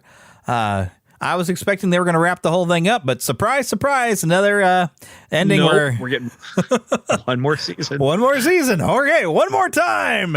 Back to the breach, literally. So, yep, looking forward to see what they do with that. That was a series that I didn't, I had no idea what to expect with that first season. I was like, well, I'm kind of curious what this is. Let me watch it. And I don't really do horror of this sort, but it has that science fiction vibe that gets my attention. That, and that, of course, that having the right amount of 80s nostalgia, just, they got me. So I've been having fun. They definitely pulled the nostalgia lever over and over again, but they do it in a way that works. Into a story. Yeah. And even, my wife, though, she quit watching after, because, we do love Sean Astin. Yeah. When he was, and he didn't, because he didn't have to die, and it was pretty horrible watching him die. My wife was officially out at that point. So that's just because we just love Sean Astin, and I did appreciate getting to, didn't get to meet him, but I did get to go to a panel he had here locally. And I've also listened to his audiobook. He's a pretty cool, down to earth guy. And so, yeah, it's kind of like, oh, we don't want to watch Sean Astin getting horribly murdered by these things. And so that was the final straw. My wife has not come back and watched a single bit since then. I tell her she's missing out. It's like the story's been getting really good. So, and they have referenced that it added a lot of character growth with dealing with his death. So, speaking of death, great character actor here himself. Well, no, he's more leading man, but he never seemed to, well, no, I guess he did have some lead roles. He's both. Yeah. Ray Liotta passed away on May 26th, my birthday, at age of 67. And I think I never saw Goodfellas, but I always will think of him as one of the Goodfeathers. Because, I watched the Animaniacs. I knew what they were referencing, but I never really watched Goodfellas, other than I have seen the scene with him and Joe Pesci. Oh, and I'm funny to you? I'm some kind of clown to you? Uh-huh. No, I just said, you're funny. So, but yeah, I think there's some other stuff I remember seeing him in other than commercials about quitting smoking. Maybe he should have quit sooner, but that's okay. At least he did quit smoking. But yeah, he was a great actor, and he just seemed very affable. As a person when you'd see him. So, alrighty. Next day, the 27th, Kenobi premieres. Why do I have Stranger Things Season 4 listed here? Well, I put in some of these, so that might have been my... Okay, because Season 4 actually on the 22nd, if I've got my notes right. I had to look it up because I was like, I almost forgot to put it in there. But Kenobi premiered on the 27th, which... I'd say I did rather enjoy, but I did recently watch the How It Should Have Ended. I think did a thing on Kenobi, and they make a lot of good points of what was really wrong with that show. And it wasn't a perfect show, but it was fun, and we did enjoy seeing Vader and Obi-Wan Kenobi having some duels again, and getting a scary Darth Vader in there again. So I mean, I still enjoyed it. It was not a perfect series, but it was enjoyable. No. And it didn't overstay its welcome. Right. 6 episodes, in and out. And I was surprised to see Princess Leia show up. I was surprised, to see Vader be as much a part of things as he was. Yeah. It was. I really enjoyed that show. Yeah, it was a good show. It was, it wasn't perfect. It definitely had some flaws, but it was still enjoyable. Plus, Ewan McGregor coming back as Obi-Wan. It's all, you're going to have a good time. That's all there is to it. He was just such a great Obi-Wan in the prequels that, it's just fun to see him come back. Yeah. So another movie, and this ended up being the surprise big hit to me, because I was like, hell, another Top Gun movie. That might be cool. I didn't know the original one. I don't remember, but I went and rewatched the original. But Top Gun Maverick, I was like, okay, I got to get out there and see it. I don't think I saw it until like June. I was a little late to the game, but yeah, I didn't see it right away either. Pardon me. Let me get a drink of water. Yeah, that was so surprising. Oh yes. Unfortunately, not 100% surprising, because everyone was telling me this is the best movie of the year. Yes. And I'm going into it like, really, and then I watched it, and it was Star Wars. Much fun. It was Star Wars. It was Star Wars, but that's why it was afterwards. I was good. thinking about it, and it really is one of those. Just say to yourself, it's just a show. You should really just relax, because if you think about it too much, it doesn't really make sense as far as why they had to do everything they had to do, but they had to get us to the finale, and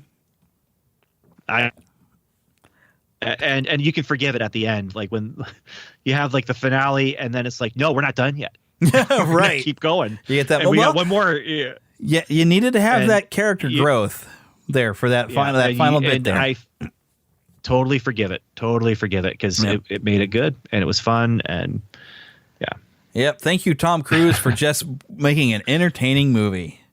And even so much where my wife is not really a fan of the original Top Gun at all. She didn't like it.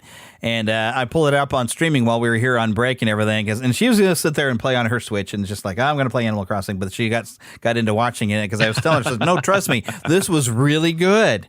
And it's 10 times better than the original. And it's just, I just love seeing Val Kilmer getting a chance to come back as the Iceman again, because we all love Val Kilmer. And them finding a way to get him in there was just fantastic. Okay, pardon me, I had to blank out and cough for a second. All righty. I had some like a little bit of saliva that was in my mouth that I just kind of breathed in and it hit the back of my throat. I hate when that happens. So, and I'm I had 3 drinks when we started this. I've had a eggnog milk mixture because I soften my eggnog so it doesn't sugar me up too bad for my diabetic. Had a big old cup of water and a half a can of Sunkist, and I have drunk through all of it. Did not expect to do that. And we're at the halfway point though. Almost. So, do we need an intermission? No, I don't know. Let's keep going. It's a marathon. Ew. Gotta get rid of this old Backstreet Boys t-shirt. Tell me why. Because it stinks, boys. Tell me why. I've washed it so many times, but the odor won't come out. Tell me why. No, you tell me why I can't get rid of this odor. Have you tried Downy Rinse and Refresh? It doesn't just cover up odors. It helps remove them. Wow, it worked, guys. Yeah.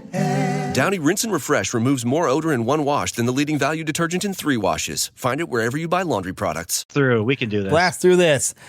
June the 2nd, the Orville New Horizons premiere, and that's pretty much like your 3rd season that people were longing for. It was 3rd season, but it wasn't 3rd season because it was Hulu instead of being on Fox, and so this was direct to Hulu, and it became part of my routine as well. It was being released. I can't remember if it was released on Thursday or if it was released on Wednesday.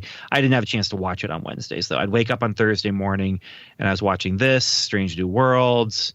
There's a little bit of crossover between them as far as like happening at the same time, but I enjoyed it. It was what I thought was going to be making fun of Next Generation when it first started turns out to be, no, we're just going to do the Next Generation. We're just going to literally be Star Trek Next Generation as close as we can without getting sued. And and it's good. I mean, right down to the music cues and the style of storytelling and things like that. But is it perfect? No, definitely not perfect. Is it perfectly my worldview? No, definitely not. But it definitely latches onto that sci-fi.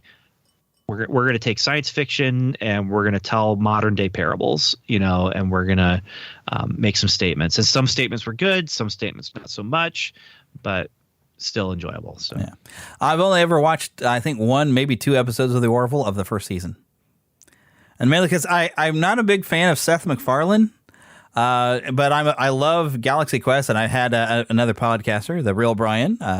He's been saying for a long time, if you liked Galaxy Quest, you'll probably end up liking The Orville. So I've given it a chance. I've watched a couple episodes. I'm like, this isn't bad. I think I'll give it a few more episodes and let it develop. But I got a backlog of things I'm in to watch, and I've got a ton of backlogs of video games, and I tend to play more video games than I do watch TV. So. Well, what was fascinating was the budget behind it, because they actually did, like, the last few episodes were building up to basically a low budget, big budget film.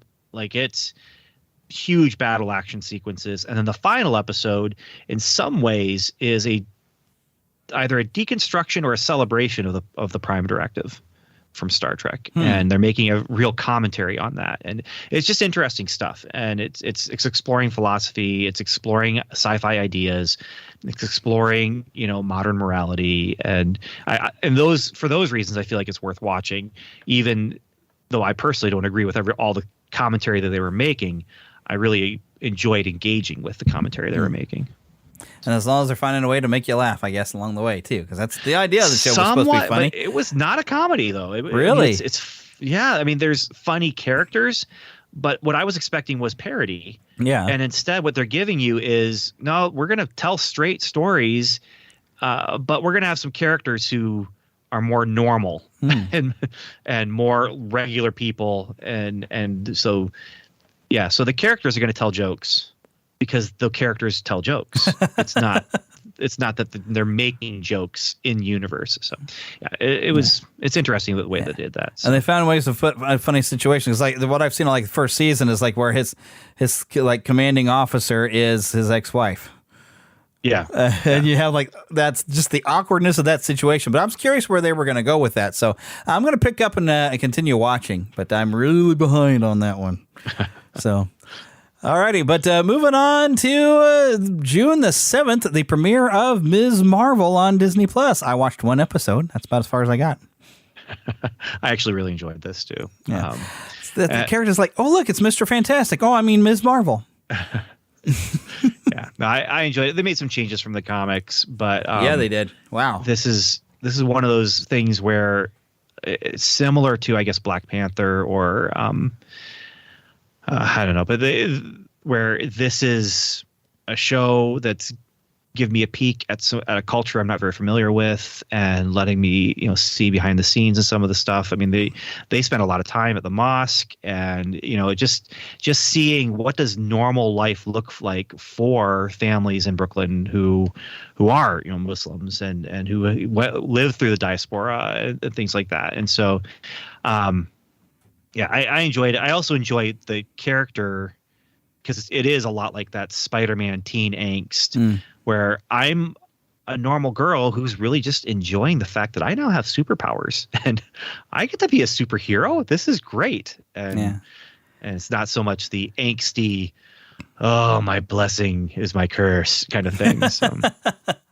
Yeah, I don't know. I couldn't quite get into it, and then I was like, "Well, I'm gonna I'll pay attention, see what other people have been thinking, and see if there's something that gets my interest back involved in this series." And even from like the honest trailers, and even from people's opinions, the people were fans of the characters. They were like, "Yeah, they kind of did some weird stuff, and it's got a little bit of disservice to some of the fans of the character." I'm like, "Okay, well, it seems like people are fairly mixed." So I'm like, "I guess I watched 1 episode, and I'll just move on."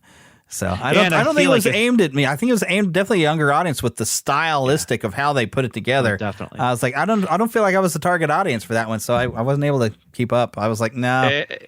And if that first episode didn't grab you, the rest of the series is just like it. So I mean, so it's probably. Yeah. I don't think I'm missing out much. I'm just not a fan of the. Even the. I think it's one of the weak draws of the Avengers video game that came out is.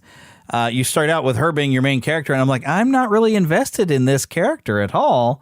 And then by the time you start getting some of the other characters, they turned it into the online game. Then it's, I don't know.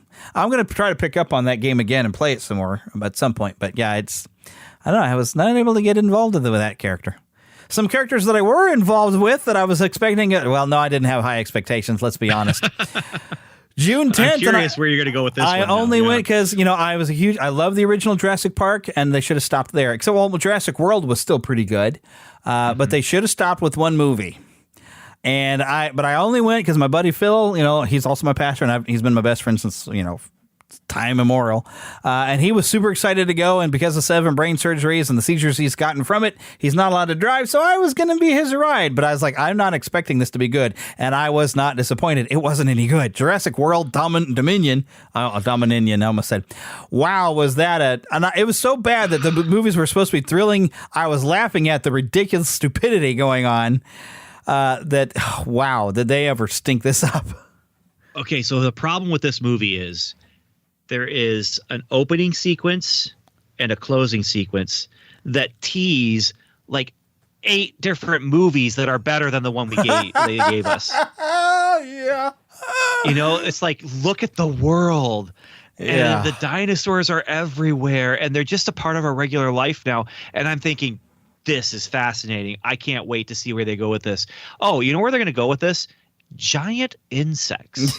That's where they're going to go with this. And then I wanted to stay in the world and show me the Dominion. Yeah. And they do a little bit at the end and at the beginning. And it's like Wolverine Origins, where the 5-minute opening credit sequence is the movie that I wanted to see. Right. Where they're like, immortal warriors fighting every war. Like, that's amazing. No, we're not going to go there. We're gonna tease you with it, but and then skip ahead and make a story you didn't want. Yep. I would have gone sticking with the adamantium at the end of the movie and drop it there, and then have him have no memories like you're supposed to. Instead of we're going to shoot him with an adamantium bullet. And I thought, what? At least the ideas of what I thought would make a good Captain America movie, somebody was thinking the same thing and made the Captain America movie we wanted, where it's like, you want to put him in the modern age eventually, do it at the end of the movie, thank you. But let's tell a Captain America story in his era. That's what Wolverine Origins should have been. So, yep. Well, and that's honestly what did it for me with Wonder Woman. Now, Wonder Woman could have been a World War II movie, maybe should have been, but because they'd already done that with Captain America, they couldn't. But a period piece with Wonder Woman with the World War I, that was great. Yes. Then a period piece with Wonder Woman in the 80s, less great. Yeah. Should have worked, but I don't know. They somehow blew it. It's like, how did you guys mess this up? Because I was super excited and you had something going, and then, somewhere you just lost it. And that's what the Jurassic World movies did. I didn't even like the second Jurassic World. And I didn't. I was doing okay with the second Jurassic World, but I realized at some point we've lost the point of what Spielberg was able to do with these dinosaurs to making them scary. These were not scary anymore. Now somebody gets eaten by a T-Rex in Jurassic World Dominion, and it's just a background like, oh, well, that just happened. Who cares? Well, and that's the thing. The way it could have been, the stuff I was expecting and wanting from the opening and closing. Jurassic Park was about awe and wonder and horror, and it's like they step into this fairy tale land of there's dinosaurs here and their jaws are dropping and ours are too, because it's like we've never seen anything like this before. And so to have stepped into the world where we're like watching dinosaurs navigate big cities and stuff, they show us in montage, but it could have been so interesting and so much fun. And they could have brought back that sense of wonder where we're like, this is amazing. We're seeing these huge beasts side by side with, cows and cattle. And they kind of start there where, they didn't deliver. Yeah. No.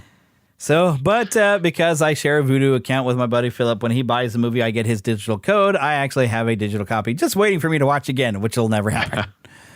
So, but the following day, or at least this is the date that popped up when I was going in there. So I don't know if this was the exact date that this happened, but it's something that happened this year. And around about June, the new I'm still going to call it PlayStation Plus, but the new tiers of PlayStation came out this year, where you had certain levels of what you wanted to have unlocked to be able to stream for free, and the capabilities. You can have an Essential, you could have a Premier Edition. I mean, some options, and I found myself resubscribing, and I'm allowed a certain amount of money for myself to blow on anything I want, so I'm officially doing $17.99 to get everything.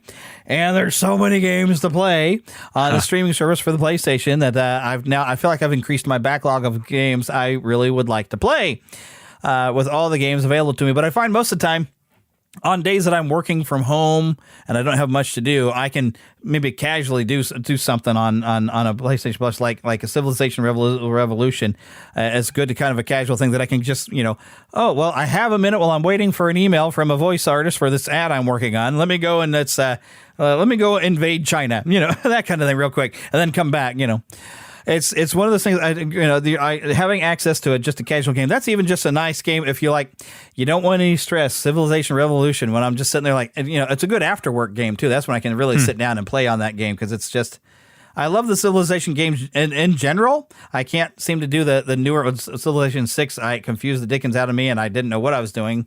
But Civilization Revolution has that perfect balance of just doing a quick game of Civilization. And having that available on a streaming service has been kind of nice. So I do enjoy, having access to that.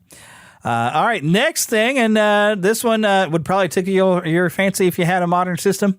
June 16th, the release of Teenage Mutant Ninja Turtles Shredder's Revenge, where I don't know how to say their names. It looked like Dotema or whatever was the name of the developer, but bringing us a classic retro-style beat 'em up with a little modern twist, a few extra things of the Teenage Mutant Ninja Turtles, and a style that looked like the 1980s cartoon. And even the kids love this game. So nice. If I had children, this would be an awesome thing that I'd be playing with my kids. We'd be having a ball. Loved this. Loved it. And this is, I don't have it listed as a separate entry, but this was also the year that brought us the Cowabunga collection from Konami, where we had all those classic Teenage Mutant Ninja Turtles games based at least on the 80s cartoon, all brought out together to play those as well. This was a year to be a retro Ninja Turtle fan. Nice. And I've been hearing some talk about some sort of nice new updates coming in the coming year for this game. And it's even, I got it originally on PS4, but now I have a PS5, and the game, it didn't transfer over automatically. I have to repurchase it for the PS5. So I'm thinking, I bought it digitally. Maybe I'll get a nice edition for the PS5, just for the sake of grins and giggles. And to me, it would be kind of worth it, even though I could play it, I can play PS4 games on a PS5, so I can play it anytime I want to. But, if I can get some special collectibles, which I don't think I can anymore, it would totally be worth it because I'm having so much fun with that. All right, next thing on the list, Pixar once again teaches me that they can make garbage movies with Lightyear. Hey, you know what the kids would like? The kids would really like a 90-minute retelling of Interstellar. I didn't even see Interstellar. That's what kids want. Which is a fantastic movie, but it's really long. Yeah. And it's all about time dilation and things like that. And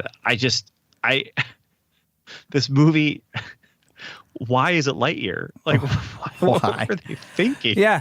What we wanted was, I protect the galaxy from the evil Emperor Zurg. And what did we get for Zurg? Well, I don't want to spoil everything, but it comes down to he just wanted to go home.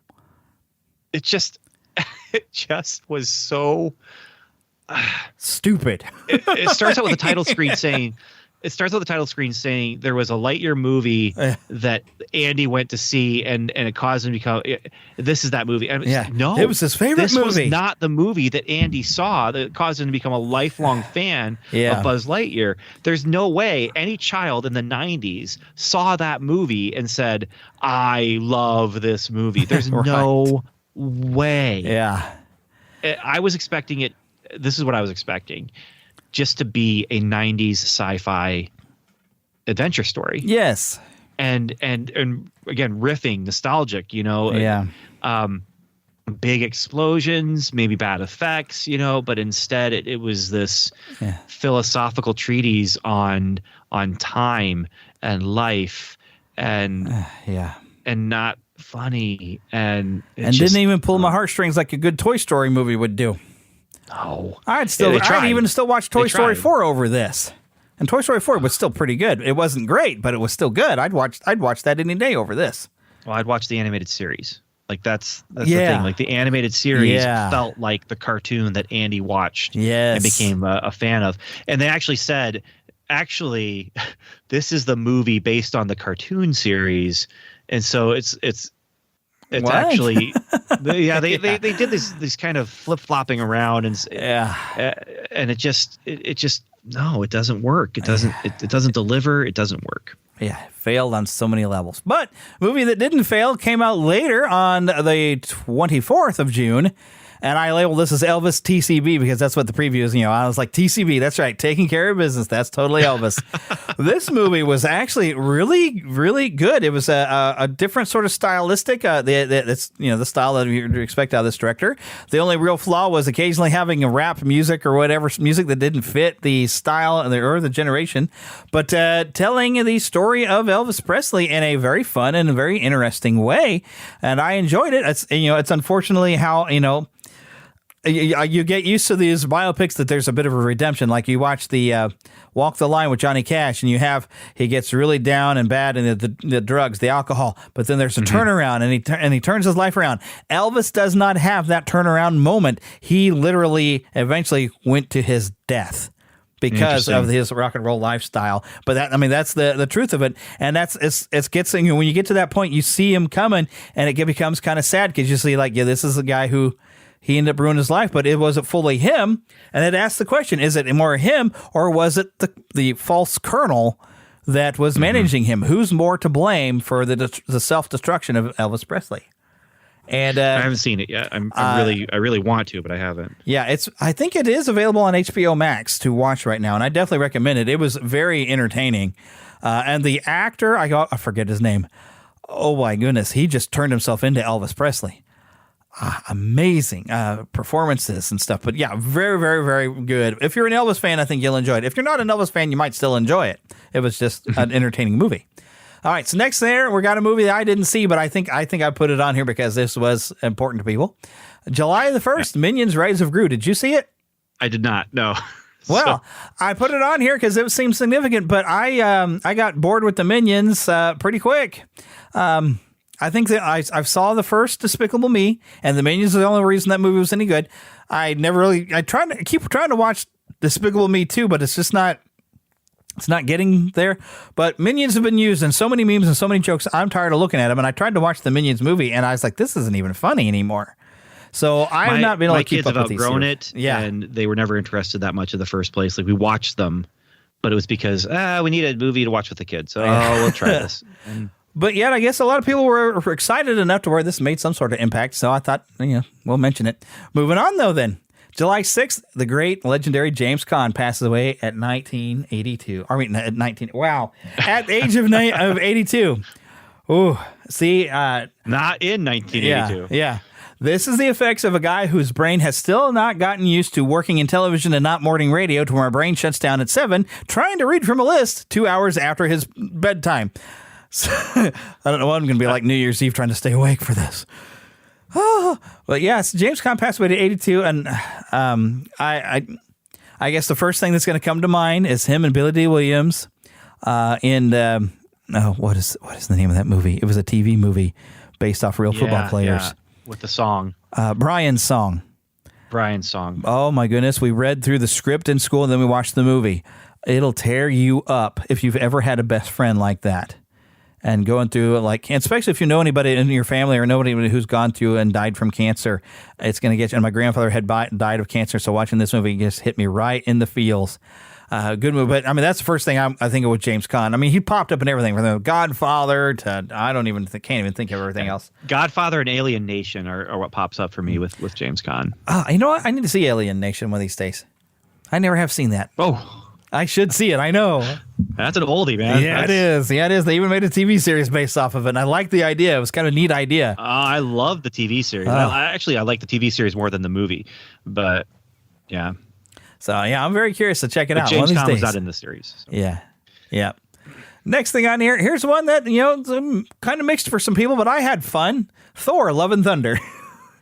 I do have some complaints. Seriously, the fact that Thor has become a buffoon, it's a little bit of an insult to the character, and my microphone is falling.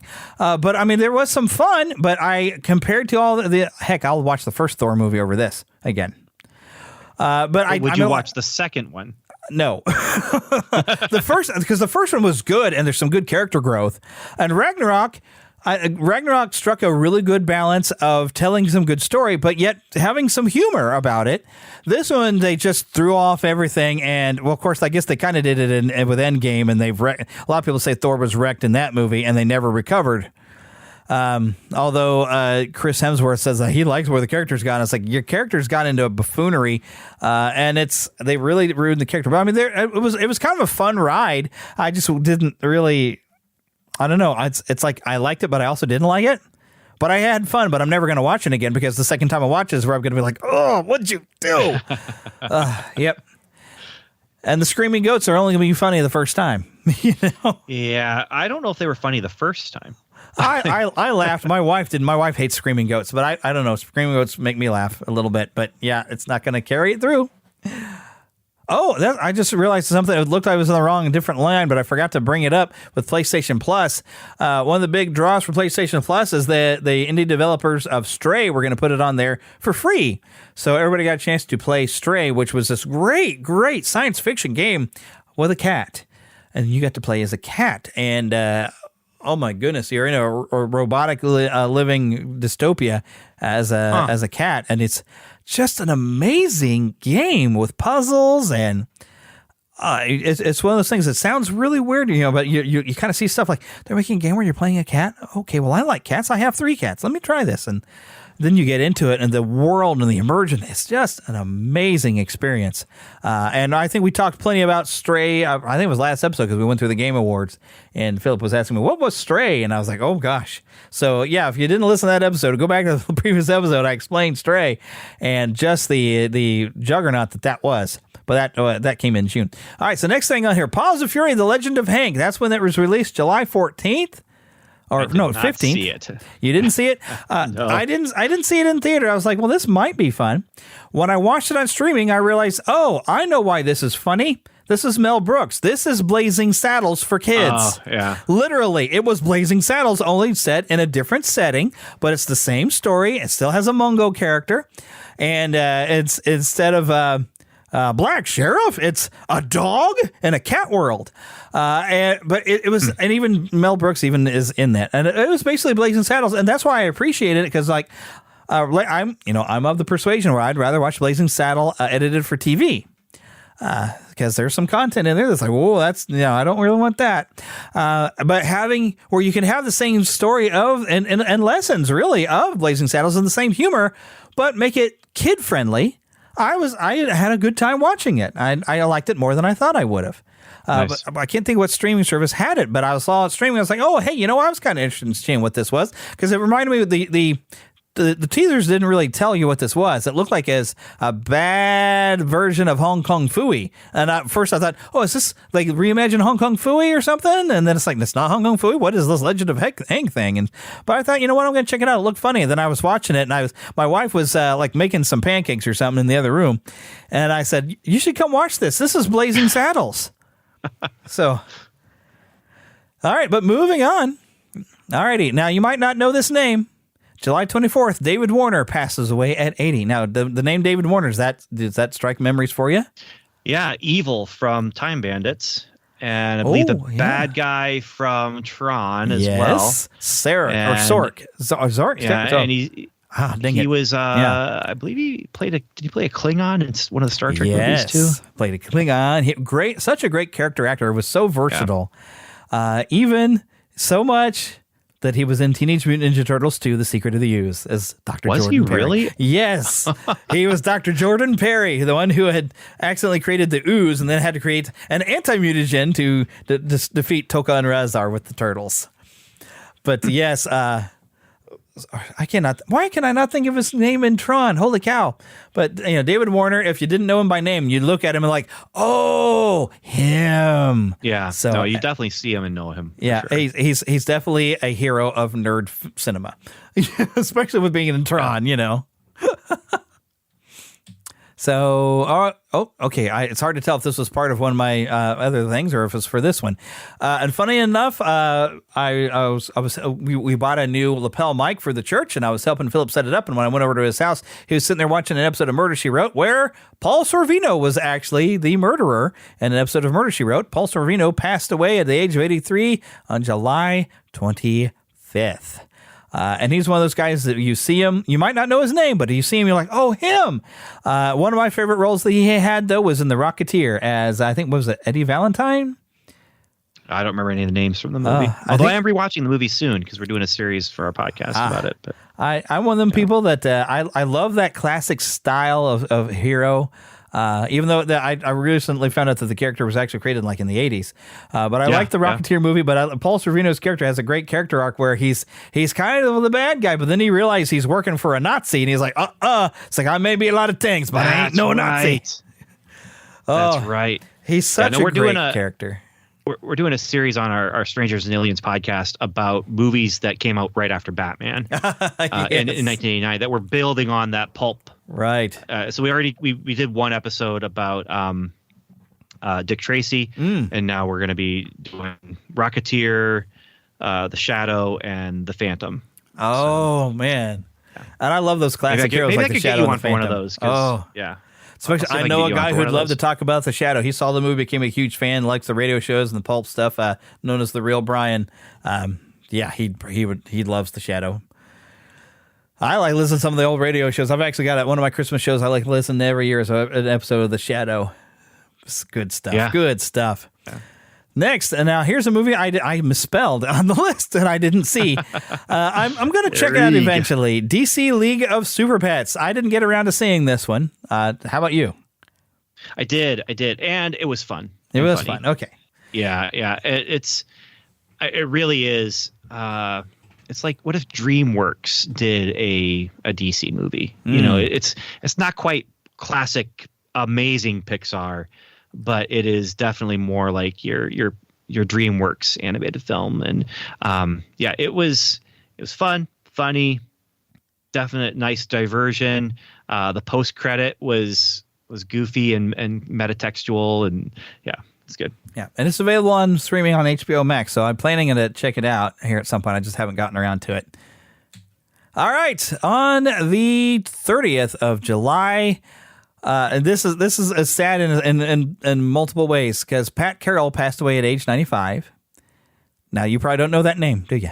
I don't. That one I do not know. Ursula the Sea Witch is the most famous thing that I know if she did, is being the voice of Ursula. Okay.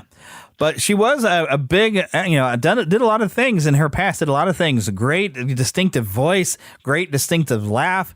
And all the people who were classic Disney fans were like, oh, Pat Carroll died. But then that suddenly overshadowed when, oh no, Nichelle Nichols died at 89. And everybody loved Uhura in Star Trek. Yes. So she got her death completely almost got forgotten on the same day that she died because, and I always know, I think it's Nichelle, how you say that, isn't it? It is, yeah. Yeah. Yeah. I've heard different pronunciations, but I was always pretty sure it's Nichelle. It looks like Nichelle, but yeah, Uhura and that character meant so much to her and her time. And this is something we say frequently. If you want to do a social thing where you want to we want to make this color of skin, whatever, more of an acceptable thing. Don't make a big deal of it. Just there they are. They just happen to be there. They're part of a command crew. You want to have a strong female character? Don't make a big deal of it. Just stick her in there, a part of the command crew of a starship. Have her fill in her role with everybody else. Not trying to have an outshine anybody else. Just being there, part of the team. And we will love it. And Martin Luther King will tell you you're doing a great job when he meets your actress. That's how you do it. And Howard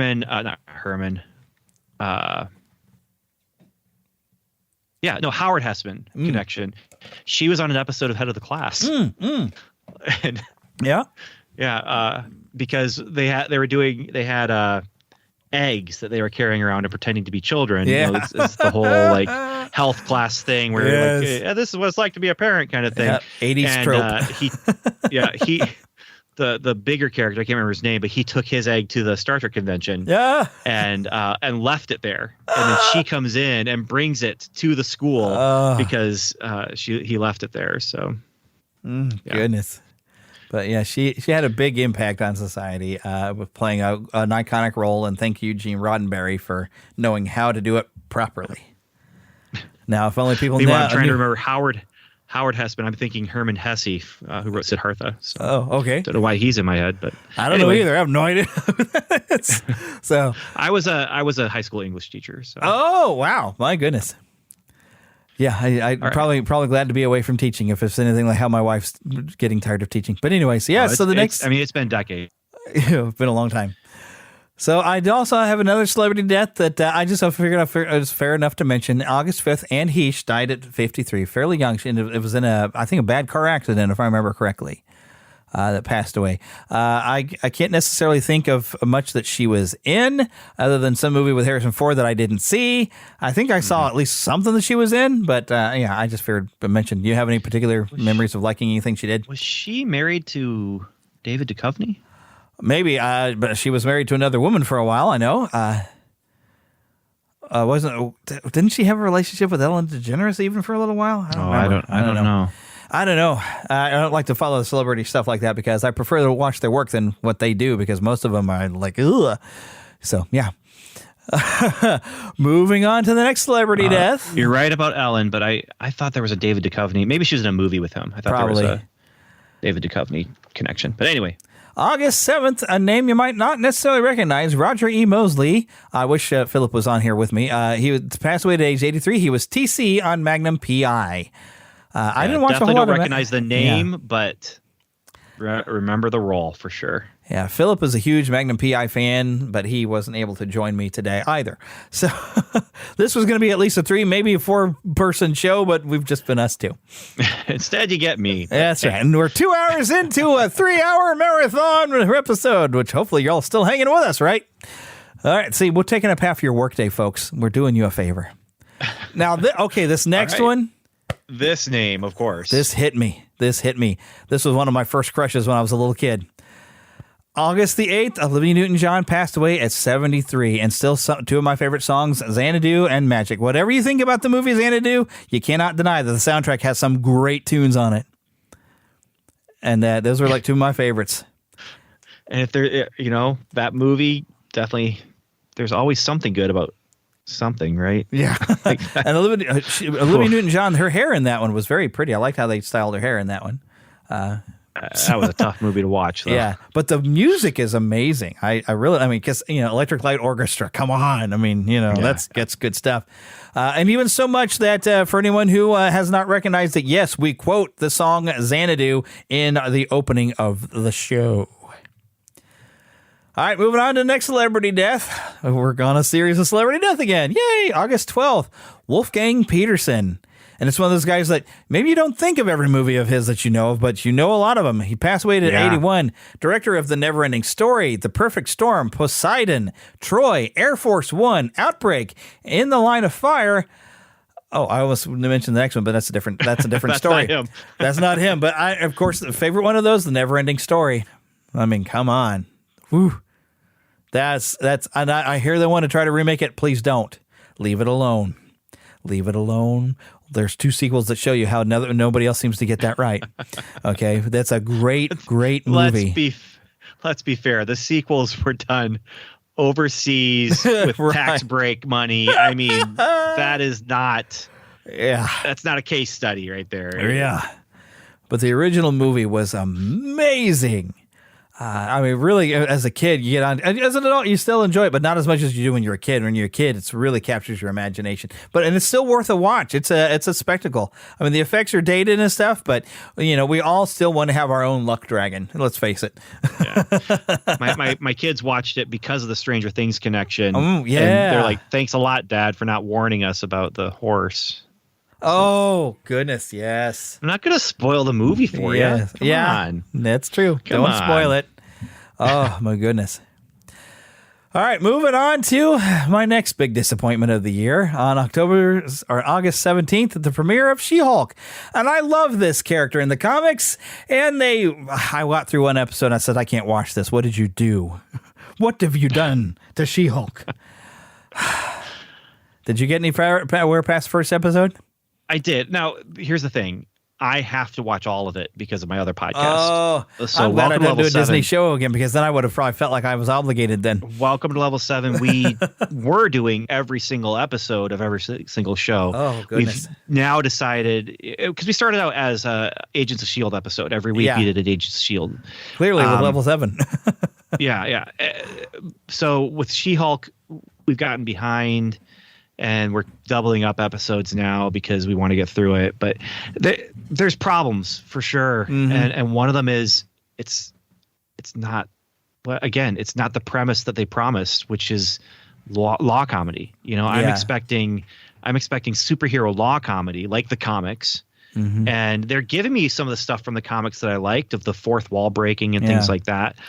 But it just for me, it falls flat. It's not perfect. It's not good. It's not horrible, but it's just this kind of middle of the road where it's just, it's a show, and I watched it, and now I have to watch it again because I fell behind. And so no! If I'm going to remember what it was to talk about it, I have to watch it again. So this is there are some funny moments. Don't get me wrong. There are some funny moments, but not in the first episode. But this is even where, I've stated many times on the show how I was not a fan of a lot of the stuff Ken Slott did to Spider-Man, but his run on She-Hulk, I got to say, had some funny stuff. I'd rather read the Ken Slott She-Hulk comics than watch any more of that series. Because he did some good stuff actually with the character, and it was a lot of fun. So John Byrne, and that's the run that is my run of She-Hulk. And that was the earlier runs. I need to read some of that too. Yeah. Well, that was, I think, second volume, and that's when they really got into the fourth wall breaking and her breaking through panels and things like that. Steve Gerber did a few issues of it where Howard the Duck guest starred, and those are actually the ones that I read first, and then I'm like, oh, this is funny, and so, and then the finale show is either the most audacious thing they could have done or the stupidest thing they could have done, or both. Right. It could be both, but it definitely, I mean, they were swinging for the fences with the finale. But whether it was a foul ball or a home run, that your mileage may vary. Yeah. But all I've heard from hearing is foul ball. Even people that were trying to enjoy the show were like, what in the world was this finale? What'd they just do? When they got there at the finale, I was, what's the word I want to use? Livid? Flabbergasted, maybe gobsmacked. No. I actually really appreciated it, but in universe, it doesn't work. Yeah. Like, it's just, okay, so what does this mean for canon of the whole universe at large? Well, but that they went there. I mean, they've done things. I mean, Fantastic Four met God, and he was Jack Kirby. In comics, in comic continuity canon, they met God. It's Jack Kirby as an artist. Oh, goodness. So it's not completely outside the realm of what Marvel has done, but at the same time, there's ramifications where it's just like, well, so. Yeah. All right. Next thing I have on the list, something else I didn't watch. Lord of the Rings, The Rings of Power. I'd rather they actually just did the Silmarillion instead of reinvent the wheel and the name of turning Galadriel into a completely unlikable character. Did you bother? I not only bothered, it was appointment television for me and my son, and I enjoyed it. Really? I enjoyed it. Yeah, I did. I didn't hear anything good about it the entire time, so I was like, Well, here's the deal. For me, it was fun every week to step back into that world. Again, is it perfect? No. I did not have the problems that people were having with Galadriel. I was watching it, and it's been ages since I read Silmarillion. I have not reread it. Hobbit, I reread every few years. Lord of the Rings, it's probably been a decade and a half since I've read Lord of the Rings again. But so for me, that canon was not fresh in my mind. But it was fun. It was slow moving, and I kind of liked that. And I enjoyed visiting that world every week with my son. And yeah, I did. I liked it quite a bit. Well, I'm glad you did. I heard enough stuff to where I was like, I think I'm going to skip this because I was like, I don't want to have to go through and be excited for something and be disappointed. So, here's something you must have added in there. Fairy Tale by Stephen King. Yeah. This was a surprise hit. I actually recently listened to it, and I was actually surprised. This is kind of a sweet story, and it was a fairy tale, and it wasn't as mean-spirited as Stephen King can be with his characters sometimes. And what is it? Was this a book? I guess. Book, yeah, it was a novel, and I was really trying to add more books to this because I've been reading a lot more this year. But none of the books that I read this year have been books that came out this year, except for this one. So. But yeah, I enjoyed it. There's some content stuff for sure, because it is Stephen King language, especially. Yeah, but it's interesting. I feel like as he's gotten older, he's gotten a little more kind to his characters. And, so yeah, so I thought I'm going to put this on the year-end review that we're doing here. So awesome. Well, see, it keeps the mixture. That's why I like having more people than just me. So, all right, next thing I have is September the 7th. Queen Elizabeth died at age 96. Me as an American, I'm not, it's not that big a deal to me. There's still Americans who are like, will follow up in the royal family. I'm like, okay, long life of 96, okay. They're really nothing more than figureheads over there that they pay. I think they still give them tax money. I'm like, why? They don't do anything. They're not even in power. But yep, Queen Elizabeth died at 96. But then, and here's the one that I had the unpopular opinion of actually having some fun with the Disney live action Pinocchio. I haven't seen this yet. So yeah, if you're a fan of the classic, maybe you don't want to watch it, I guess. I took a bit of a risk, and I found some things to enjoy. I mean, it's not great.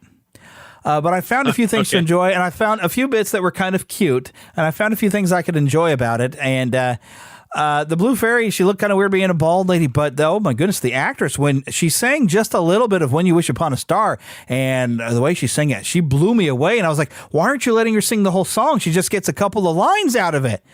I was like, she's an amazing singer. And that part, that's what I think got me to continue watching. I was like, wow. Oh, please sing more of this, lady. I don't know who you are, but wow, that was really good. And there's a lot of stuff that's cute. There is some stuff like, why is he playing around with horse manure? And then the ending, they botched the ending in the worst, stupidest way they could have. But there is some stuff that you might find enjoyable. But I tell people, you got to take a risk if you want to watch it, because it's not great. And I am definitely of the persuasion of Disney, quit remaking the classics. Leave them alone. Stop it. They're driving me up the wall because the remakes are never quite as good as the original. Occasionally you do get something like Jungle Book, which was, they add a little bit more of the actual book in there, and it was actually a pretty good movie. And definitely worth it. But yeah, the Pinocchio one, I'm of the rare guy that actually kind of liked it, because the overall everybody was like, oh, what a stinker that one was. I said, I found a few redeeming qualities, but it's once again another movie that I'm going to watch one time. I had fun with it the first time, but if I come back the second time, I'm going to be like, oh gosh, what a train wreck. So I will leave it alone. All right. But now we got something fun coming up. September the 21st. And talking about a story that took its time to develop. But by the time we got towards the end of Endor, holy cow, it was intense. I was edge of my seat, like I was gripping, man. Because it was slow, and I was it took me a while to kind of catch up on episodes. I was kind of like, this is not bad. This is good, but I don't know. It's not getting my attention. But as the more you watch it, the more you're like, oh my goodness, oh my goodness, oh my goodness. And then, whoa, it's like watching a fuse on a stick of dynamite that you don't realize the stick of dynamite is coming, but you're watching this fuse and like, that fire's kind of interesting. Let's just keep watching that. And then you realize there's a big stick of dynamite at the end. Kaboom! What a way to finale. Wow. Well, there were 12 episodes? I think I don't know. It was a lot. It was a lot. other Star Wars series, the second season that is guaranteed this time. Another 12 episodes. Woo. And then, of course, the final, they end this with a movie, so it's season 1, season 2, and then Rogue One. Yeah. And I'm waiting for him to meet the Alan Tudyk character. Yeah. And he's supposed to be season 2. Yes. He was supposed to be season 1 when they were first talking about things, but it didn't happen. No, I agree about the fuse. That's a great analogy for that. And I just, again, this is my son and I, appointment television. We were both getting into it. This is, in my opinion, one of the best sci-fi TV shows in a long, long time. Yeah. And they built a world that is a familiar world because it's the Star Wars universe, and it definitely feels like that, but it also feels like it's new and fresh in some of these places. They don't go to Tatooine at all. Right. I was wanting to, I wanted the next episode. Every time the episode would end, I'd be a little bit disappointed. I wanted to see what's going to happen next. The only thing I wish they would have changed is somebody didn't need to cuss in Star Wars. I can see that. Yeah. One of the things I did love though was they actually spent time like with the one character and his mother. It's just like he's just there and his mother's nagging him to get a job, and it was like, holy cow, this is not Star Wars, but this is Star Wars. Yeah, I knew it was going somewhere. I was waiting for it. I was like, this is going somewhere. I know this is going somewhere. We're following this character for a reason. So yeah, and you trusted it too. That's the thing. Yes. The way it was so well done early on that you trusted that everything they're doing was for a reason. Yep. And it was. Even like at the beginning, you have the world building, and you have the guy who's clanging the metal with his hammers. Yeah. And it's like, okay, this is cool world building that they're doing. But then he's important. That's important later on. It's not just here's an interesting little tidbit of the world that you're visiting. It's here's it's Chekhov's hammer banger, I guess. You put the rifle on Chekhov's gun. You put the gun on the wall in the first act. You got to use it in the third. They did that all over the place here, and it just was so good. And it helps to build that intensity as things are coming to that boiling point. And you just know here it comes, as that all the pieces are coming together on the same chessboard, and you're like, oh, here it comes, oh my goodness, what's gonna happen? And then it all just wow. And then but then you have my friend who's like, every episode, is something going to happen? When is something happening? There's nothing happening. Yeah. And I did. Well, I complained a few times. Like, I feel like I'm getting the same episode of like, we don't trust this guy, but we got to do this heist. I don't trust you, but we're going to do this heist. I really don't trust you, but we're going to do this heist. Then finally we had the heist. I'm like, well, that was pretty good. Cool. I liked that. Well, all right. So what you got for me next? We're not done. But we're not done. It's like, okay. Oh, and hey, now we're in prison. Oh, well, that's an interesting twist. I wonder what's going to happen here. And then that's when Andy Serkis showed up, and I was like, oh, okay, now I'm in. Andy Serkis, what's he doing here? And that's also kind of referencing and riffing on the THX 1138 style of world, where you've got that very white. Yeah. Everyone's wearing white. The backgrounds are white, and it just, yeah. Oh yeah. Again, it just was a very well-crafted sci-fi TV show. Yeah. But it really picked up when they got into the prison, because it's, because things started picking up outside of the prison, and then inside the prison, and you just see the buildup of what's really going on with this prison. And then I love the little tag on this says, "Oh, you were wondering what they were building? Here it is." And my son and I talked about that a couple times. Like, what could it be that they're working on? Because it doesn't look like anything, right? But in the back of my mind, it was, they're part of the war engine, like no matter what, they are doing work for the Empire that is causing, that's building the strength of the Empire. And I just, wow. Again, great series. Alrighty, so now moving on to the next thing, September the 22nd. No, they might not have been the originators, but I remember them performing it. I didn't realize that they had ever performed it, but Jesus Is Just All Right With Me. The Doobie Brothers, their drummer, Jack Hartman, passed away at 72, which I think I gained a greater appreciation of the Doobie Brothers, having worked at a classic rock station for about 3 years. And getting to hear a lot of Doobie Brothers. And there was definitely some talent in there, but I didn't realize, because I'm used to the DC Talk version of Jesus Is Just All Right, that suddenly I hear the Doobie Brothers singing. I'm like, hey, cool. I know that song. So, yep. I can't think of the other songs that they had, but those are the ones that pop out. I've got a collection of some of their stuff on my computer here, though, I know. But for some reason, I'm not thinking yet of any of it. So, yeah, any Doobie Brothers songs jumping out in your head? Just Jesus Still All Right, or Just All Right. Yeah. DC Talk was Still All Right. Yeah. And Doobie Brothers was Just All Right. Yeah. I think. Something like that. Yeah. Well, moving on to, it surprised me. I didn't realize this had happened until I was doing my research. September the 28th, Coolio passed away at 59. Yeah. So, can't say I was a huge fan of his, but we all know Gangsta's Paradise and the infamous story of did he approve. You could not escape that. Yeah. Did he approve of Weird Al's Amish Paradise or not? You know, that infamous story. But yeah, and known also for that crazy hair and being pretty talented. I'm not really into rap music, but that song, you couldn't escape it. So, and then 2 days later, another one of my big disappointments. But I don't know, as we got closer, I was like, still thinking, it's like, you know what? I didn't need a sequel to this. I mean, as much as I love the original, I just have a bad feeling about this. Hocus Pocus 2. I could not finish watching it. I know there's people who liked it. I could not finish watching it. It was such an attempt to respin the jokes from the first one. They really didn't know what to do with themselves. It was, Did you try to watch this train wreck? Didn't even start it. No, I don't like the first one. Oh, okay. Well, then you definitely wouldn't like this one. Yeah. No, there's no way I was going to touch that one. Yeah. So the first one has got its funny moments, but they just tried to repeat the jokes. And it's like, yeah, it's not working for me. Not working for me. So, all right. So the next thing, we'll move on to October the 4th. Country music legend Loretta Lynn passed away at 90, the coal miner's daughter herself.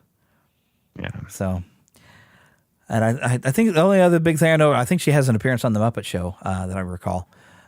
She did, yeah. Yep. Advancing 2 days. They all did. Like everyone back in the 70s did that. Yes.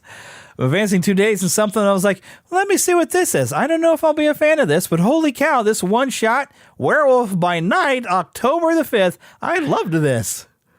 This was fun. My birthday present from Disney. I am a huge, huge fan of swamp monsters and comic book swamp monsters especially. I've got a shelf right here that you can't see that is just, it's this. Wow. It's giant. I mean, this is the omnibus edition of Swamp Thing. I mean, I just I'm Swamp Thing and Man Thing. Yep, and the Heap, and wow. In general, here's my classic Swamp Monsters. Oh my public goodness. domain comics, and the whole shelf is all Swamp Monster comics. I have written. I'm a comic book writer. I've done a lot of Bible comics, and Neat. I worked for Marvel and Zondervan and Image. The one thing that I haven't done yet that I want to do, it doesn't have to be one of these characters, but I want to do a Swamp Monster comic. I just haven't gotten a chance to do it, and that's one of my life dreams. Anyway, love the characters. Love Man Thing as a character isn't the greatest character, but his stories are wonderful because of how they use him as a character. And so with Werewolf by Night, when I found out Man Thing was going to appear in Werewolf by Night, I was so excited. Yeah. I didn't know he was coming until he showed up. I was like, Man Thing! Yeah. Well, I had heard it in some like news stories or whatever, geek news, but they had already in Agents of S.H.I.E.L.D., Maria Hill had a line that she was coming out of a congressional investigation, and she's like, they have all these questions about like who or what is a Man Thing. So Man Thing has been in the M since then. And Ragnarok, there was the statue or the building that had heads on it, carvings, and one of them was of Man Thing. And so Man Thing existed in the MCU, but this is the first time to see him as a character. But then the whole Universal Monsters style of filming and the music, and it just so much fun. So much fun. The way that they did the color and the black and white, did the whole riffing on Wizard of Oz. And just great stuff. I really enjoyed this. Yep. Had a great time. I wish it was more than just a one shot. So sort of like the one-shot Christmas thing we're going to talk about here in a little bit. I think I have. I got it marked down. Oh, good. But now that you've mentioned writing some Bible comics, I'm kind of wondering if I actually have some of it. So I'm gonna, because I've got a few things. I'm now wondering, it's like maybe if you got anything by Kingstone, I do. I believe so. Yeah. Right. So the Kingstone Bible I worked on, and All right. Entertain the folks for a second. I got to go check. I think I do have it. Hang on.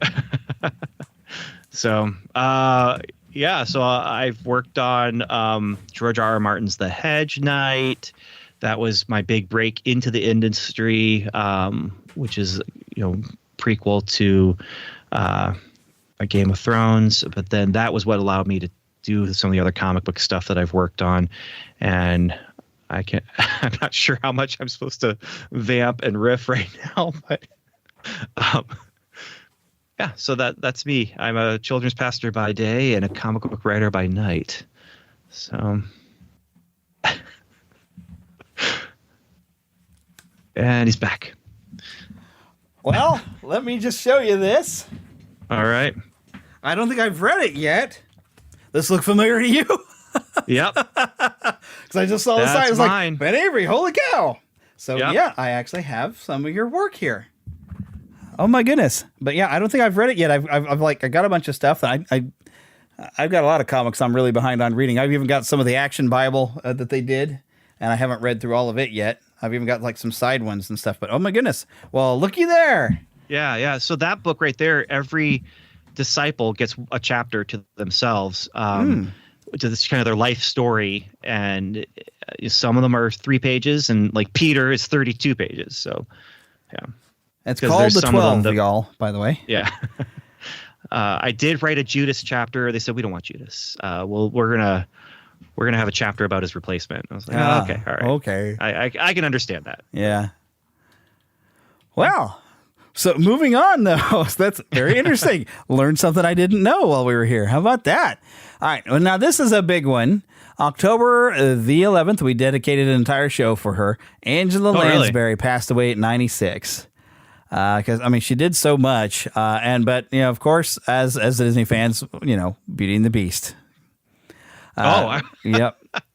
That's not where I went with it. I was going to go to Bed Knobs and Broomsticks. Bed Knobs and Broomsticks. Yes. We go back that far. That's, I guess, my Angela Lansbury reference for Disney. That's a good one. That's a good one. But singing the main song on Beauty and the Beast, and Beauty and the, I like Bed Knobs and Broomsticks, but I love Beauty and the Beast. So it's known for so much because I remember the only thing I knew from her when I was a kid was Grandma loved to watch Murder, She Wrote. Yes. Yes. And I haven't really watched it. I need to sit down, but Philip has been watching a lot of Murder, She Wrote lately. I really wish my microphone stand would quit doing that to me. Pardon me all for making some extra noise. Just trying to fix my microphone. It's like the screw is loose or something here, and it just turns away from me. I bet I can tighten that at some point. Oh, look, I have a penny right here. I bet we'll tighten everything up. So I'm going to do that while we move on to the next big event, and this gets tied to some kind of crazy fun stories. So October 21st, Black Adam. Oh, no, that's Black Adam. There we go. Tighten it up. I actually had a lot of fun with this. I think this seems to be a mixed bag for some people. Some people enjoyed it and some people didn't. I had fun. I liked it, but the thing is, I liked most when Black Adam was not on the screen. And so, like, Dr. Fate's whole story arc, his character arc was great. Yep. I liked Atom Smasher. I liked all the other characters. I'm like, I'm really into them. But then Black Adam, okay. Yeah. I will say this though, The Rock fits the character. Yeah. Like he is Black Adam in the same way that I think like Gal Gadot is Wonder Woman and Christopher Reeve is Superman. Like this is just, or Robert Downey Jr. as Iron Man. Like he just was made to play that character. But I'm not a huge fan of villains as heroes. Yeah. And this just, he's a murdering murderer who murders. And, well, they've changed him apparently, and we actually had to do an entire background checking like how they reinvented the character over more recent years to make him more of an anti-hero than the typical villain. But I just want to see him fight Shazam. I know. This is why was it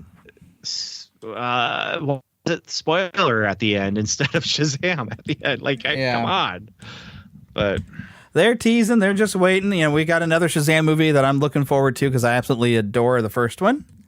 It was great. Yep. It was great. But this should have been its own self-contained universe of Shazam characters instead of this bigger DCEU world building that isn't going anywhere or isn't going to go anywhere. Yeah, now it's not going anywhere because somebody decided he wanted to shut it all down. Thank you, James Gunn. Talk about cliffhangers that aren't going to be resolved. Yeah.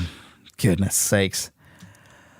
But I had fun with it. But the real action as the night that we went to see it is that's when I was driving Philip back to his place. We stopped over by a thriftway off of Brighton to pick up some stuff. When I came out of there, didn't realize the curb came out into the middle of the street where it shouldn't, and I popped 2 tires, and we got stuck in the middle of the night there waiting for 2 tires to get fixed.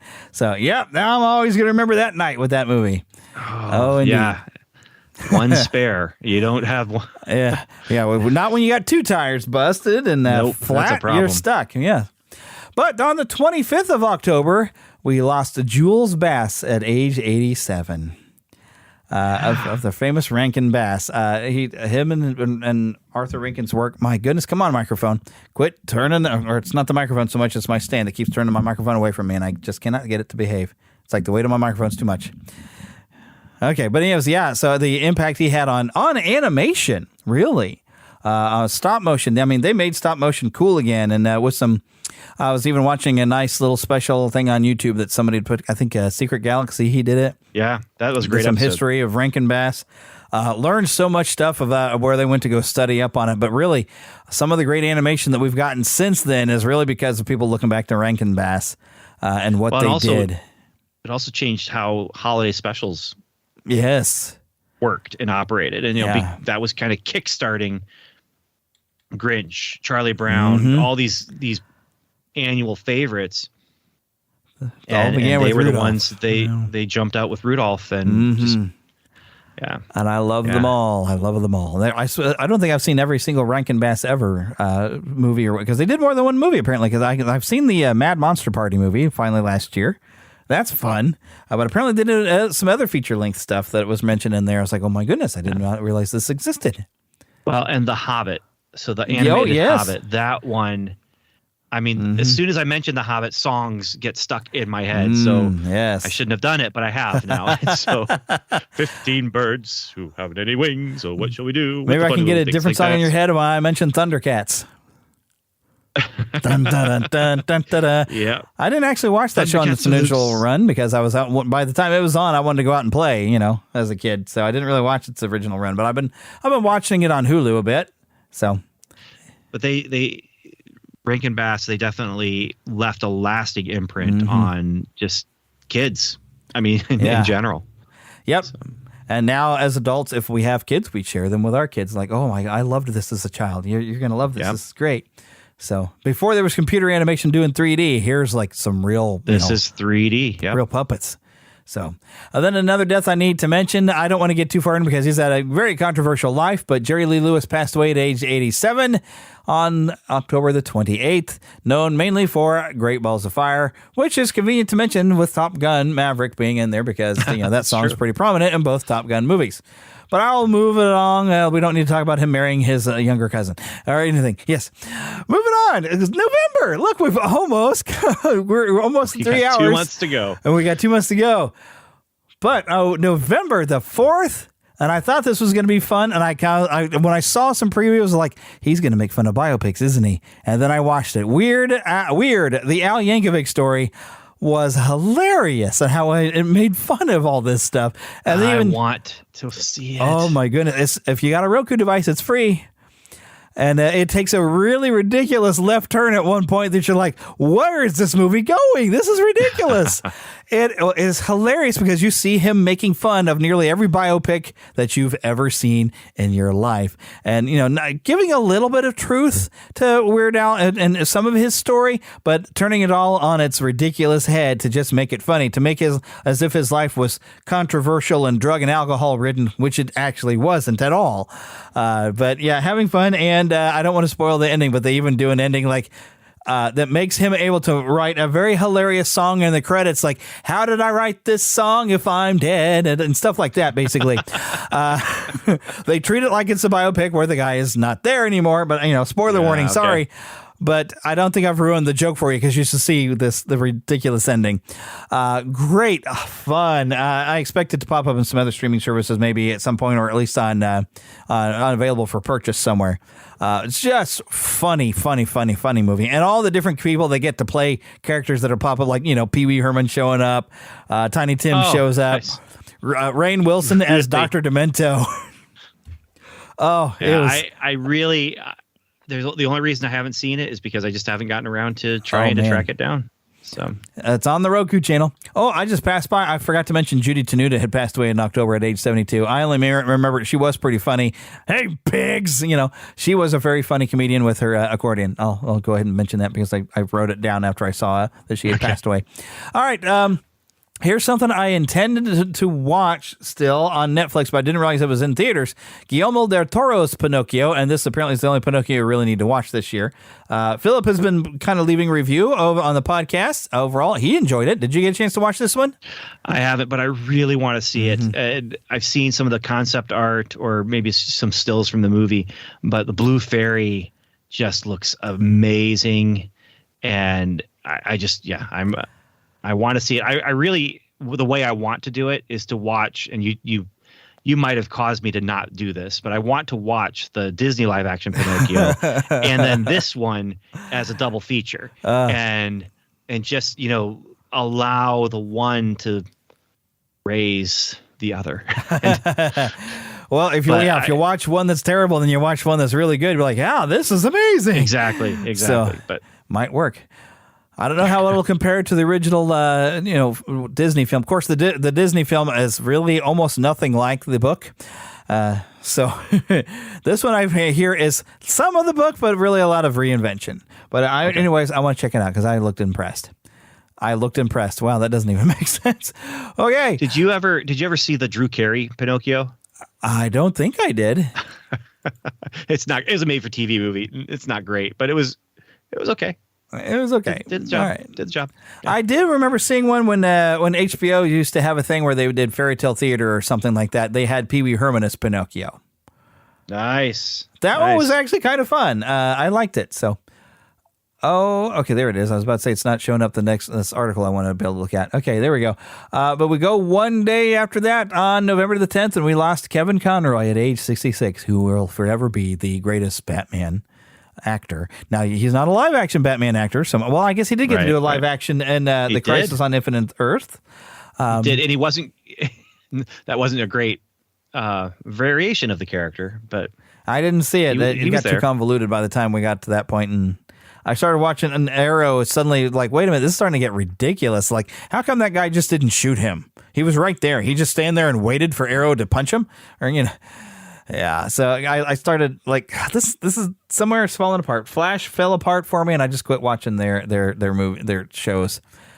So, but Kevin Conroy passed away. Still my favorite Batman as far as voices. So he was fantastic. But something else that I wanted to pull up, because I wanted to look up what all happened with Masters of the Universe this year, like what all toy releases, because we had a few more waves and a 40th anniversary of Masters of the Universe. And I've already discussed that, they did release at the San Diego Comic-Con. There's the only place you could get the 2-pack where you could get both the He-Man and Skeletor that were, what are these, like 9 inches tall, and you could get a Skeletor and a He-Man. I'm waiting for a Skeletor, hopefully to get released, but I did get the He-Man. I've got a She-Ra of this size, a Hordak now. But we've had a 40th anniversary from Masters of the Universe, and they've got even some re-releases of the second wave. The only 40th anniversary I think I have on my wall over there is I picked up Montana this past week that I found at Target. But they've actually finally put the Masters of the Universe muscles into as the article says, this Masters of the Universe muscles into National Toy Hall of Fame. On November 10th, 2022, Masters of the Universe took their place of honor in the National Toy Hall of Fame. So this is pretty awesome, and we've got a lot of new He-Man is flat out back, and sure, you've got a Netflix computer animated series that hopefully the kids are enjoying it. I tried to watch one episode, and I was like, this isn't the He-Man I grew up with. I can't get into this, but I did enjoy the Revelation series, and we are hearing that there will be a third series. That is the one He-Man figure I have is Moss Man. Oh, you got the Moss Man? Yeah, it was on Amazon for less than $10, and I'm like, that's a great looking swamp monster. Yeah, it is. So, there you go. He's a swamp monster. Yeah. Perfect for you. Yeah, that's pretty much what's covered. My one He-Man action figure. That's pretty much what's covered in my desk. Is I've got the Revelation version of He-Man and Skeletor, and I've got the 40th Anniversary Classic He-Man here and 40th Anniversary Classic She-Ra, although this She-Ra is based more off the animated series, as well as the Hordak that I got for Christmas from my wife is more off the animated series. And then also here on my desk, Philip got me the Ultimate version of Hulk Hogan and Mr. T as they looked at WrestleMania, the first WrestleMania. Nice. Have them right here on my desk, along with Batman and Superman, and of course variations of Mickey Mouse all over the place, Ninja Turtles here, and Spider-Man there, and Grogu over there. All my desk is covered. It's amazing I get any work done over here. So yes, and I have a wide collection of He-Man figures now. All right, next thing, another passed away. Gallagher passed away at 76 on the 11th of November. Great, smart aleck prop comic. He would make you think about some of the silly things we do as people, as well as using ridiculous props to get a laugh. And you know what? He'll smash a watermelon better than anyone will smash a watermelon. And he was really, he's known mainly for smashing the stuff. But when you actually get into his comedy, it's so smart and clever and really makes you look at stuff. He's got an entire thing where he pull out a school desk and he sits there. It's like, all right, you get into kindergarten, you're trying to learn the English language. And you start with numbers. What? Where is the what in one? We have one. Okay, well, we don't know. We'll just move on. Two. Wait a minute. Now there's a what you don't need. Let's take that what and put it over on one where it belongs. But now that two means it's an entirely different word.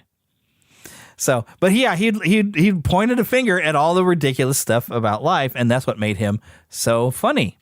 And then he would pull out and bust a watermelon. So, right. Yeah.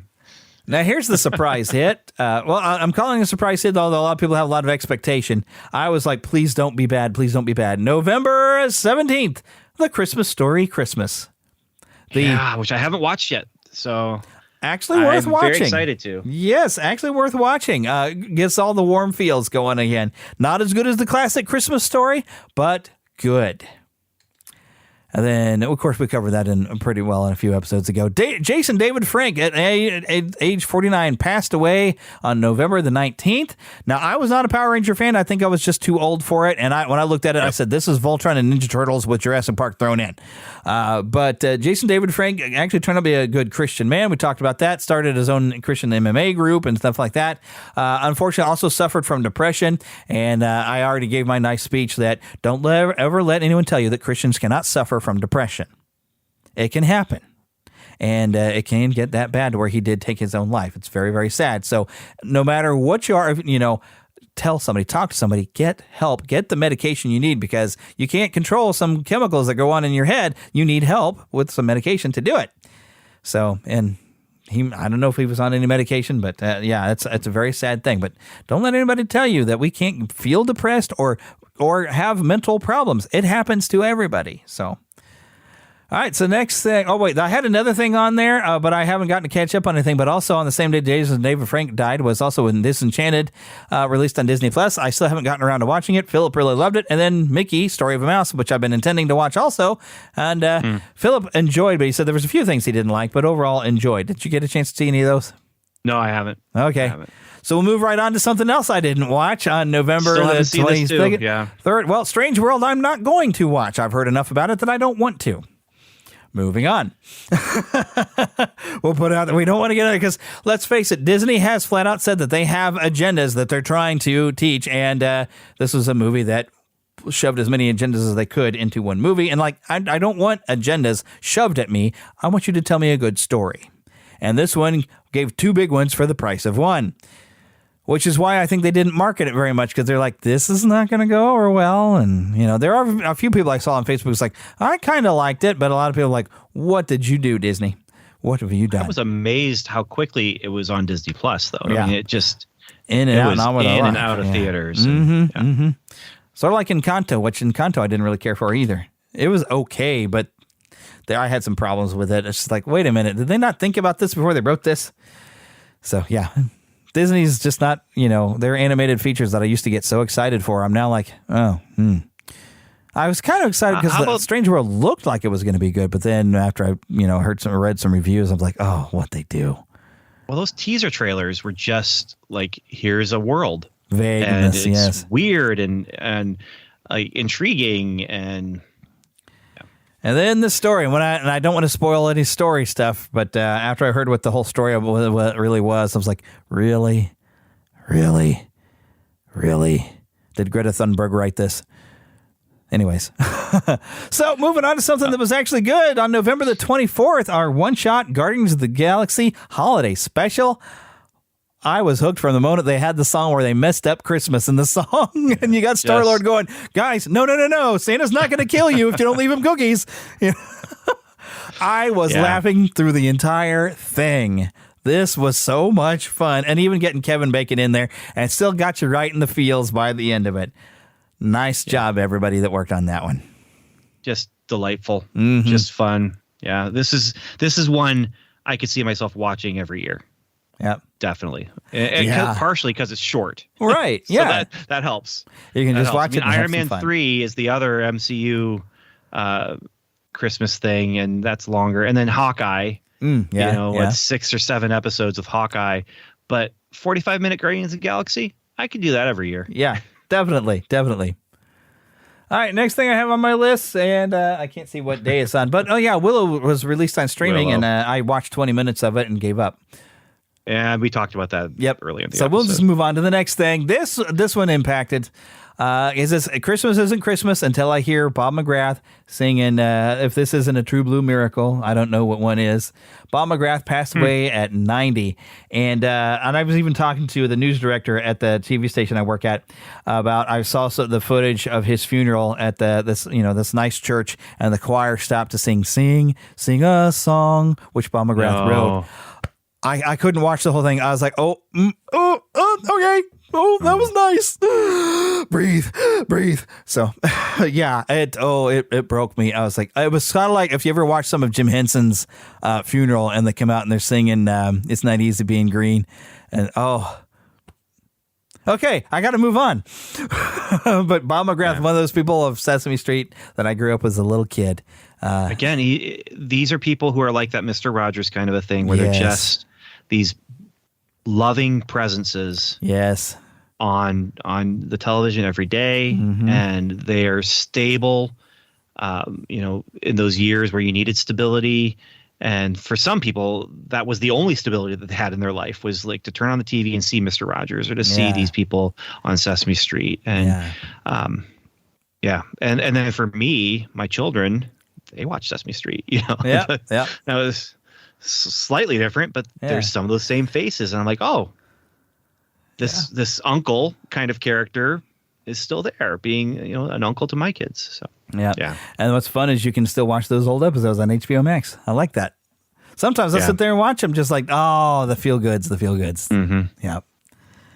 All right, and the very next day, on December the 5th, we lost Kirstie Alley at age 71. What a zany life she had, but she was very entertaining. From, I think the first thing I remember her was Star Trek. Star Trek 2. Star Trek 2. Yep. Yeah. And then, of course, on Cheers, and then Look Who's Talking. And then I think she do a reality show like Fat Actress, where she tried to make fun of herself, or she gained weight and then was trying to lose weight and then gain weight and lose weight. But and she was Weight Watchers, and then she did her own weight loss program. And in those commercials, she's definitely like not taking herself too seriously, but taking the problem seriously. It's like, this is something I've been working on, and Yep. But she'll always be Saavik to me. Yeah. That's just one of the greats as far as movies go, and she was definitely a big part of that. And then some silly reason they recast Saavik in the third movie. Because Kirstie Alley didn't want to be Saavik anymore, and so Robin Curtis gets brought in. And I like Robin Curtis as well. She was good in 3. She was only in 5 minutes of Star Trek 4, if that. They were thinking about having her be pregnant with Spock's baby because of Star Trek 3. But that subplot was cut. So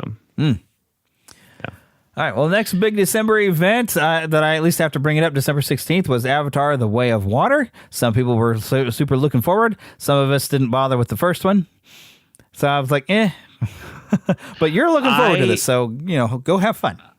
I want to see it. And here's the thing about the first one. Way back, I mean, we're talking 12 years ago, 13 years ago, whenever the first one came out. That's one of the first things I ever podcast about. And I remember it was my co-host for Strangers and Aliens and we call it the Crossover Nexus, I think, or crossover, comic book crossover, or something like that.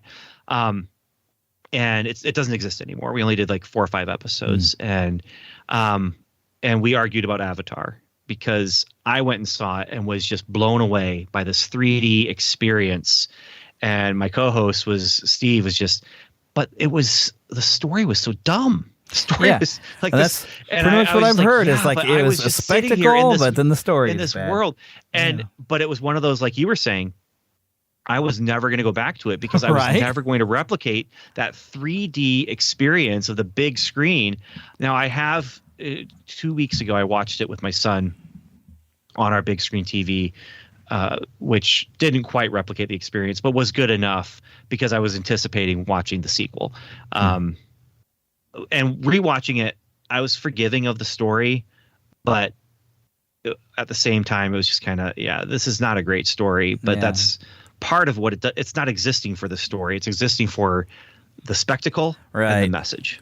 Yeah. Those are the two things it exists for. Yeah. And I don't always agree. I frequently don't agree with James Cameron on his messages, including his one saying that we need to wipe out all of our masculinity and testosterone needs to be exterminated. Yeah. He's lost me entirely now. But I do want to see the next one. When I went and saw, was it Wakanda Forever? I had to see it in 3D because that was the only show I could see it in. Oh, I forgot to put that on the list. Oh, so did I. Yeah. Wow. I haven't seen it yet, though, because after I getting some mixed reviews, I'm like, I'll wait for Disney Plus. I'll watch it there. I love the first one, but.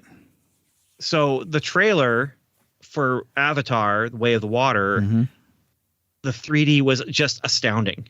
Just astounding. And then you watch the whole Wakanda Forever movie and it's like, whatever. I mean, it's a 3D conversion. But that trailer, like there's the one, it's just stuck with me still, is there's just fish swimming through the water, and it's the 3D is amazing. And it's I don't know if I'll see it in 3D or not, but the first one, that was really the only great thing about it was the technology. Spectacle. Yeah. But when I heard like the names, it's an unobtainium. Okay. And I can't get into many movies where they decide all humans are bad guys and they're trying to make it a point about, it's all about you evil colonizing white people. What? Wait, what? No, I don't want to be insulted because of, when I go into a movie. So they lost me when I heard what the first movie turned out to be about. And I was like, and it looked like it was going to be amazing. And then I realized, no, maybe this is James Cameron's pulpit. And I can't. With the first one, I avoided trailers. I avoided commercials. I remember being at my grandparents' house watching a football game and a commercial started and I left the room. And I was just like, I don't want to know anything about this movie. I just know it's technology and spectacle. And that's all I want to know. But George Lucas said originally, all this all these effects and everything, without a good story, it means nothing. But it'll get people in. It'll put butts in seats, though. It'll still put butts in seats, but I would slightly disagree with him a little bit on that, and that's maybe another conversation for another day. As far as like what, you can have things that are just message. You can have things that are just spectacle. You can have things that are just story, and you can have things that are just characters. And when you have all 4 of those things, when they're all firing on together, then it's just amazing experience. Yeah. But it can still be good if it's just 1 or 2 of those things, because as long as it's well done. A sermon is all message. Yeah. But if it's well done and if it's well spoken, and then it can change your life. An essay is all message. So anyway. Yeah. That's The difference also being is when you go to church there, you're expecting the sermon, you're expecting the message, and you're wanting to take it in. When I go to a movie, I want to be entertained. I don't want to get preached to. Yeah. That's the difference. But that's where with Avatar, I was entertained, because of the spectacle or the spectacle style. did it. You know, Yeah. It's just, and so that was enough for me that day, was to be just blown away by just the creature design and the 3D and the bigness of the world and all that stuff. It was enough for me on that day. That story, message, and the character. Although there's some character moments in the first movie that I still remember that was like, oh, that was kind of good. But anyway. Yeah. But I find one common theme for things you manage to enjoy is you're getting to spend time with your son and doing things with your son. That even if it's something maybe is not that great, but you and your son watch it together, you're having a good time with your son. Well, that says a lot.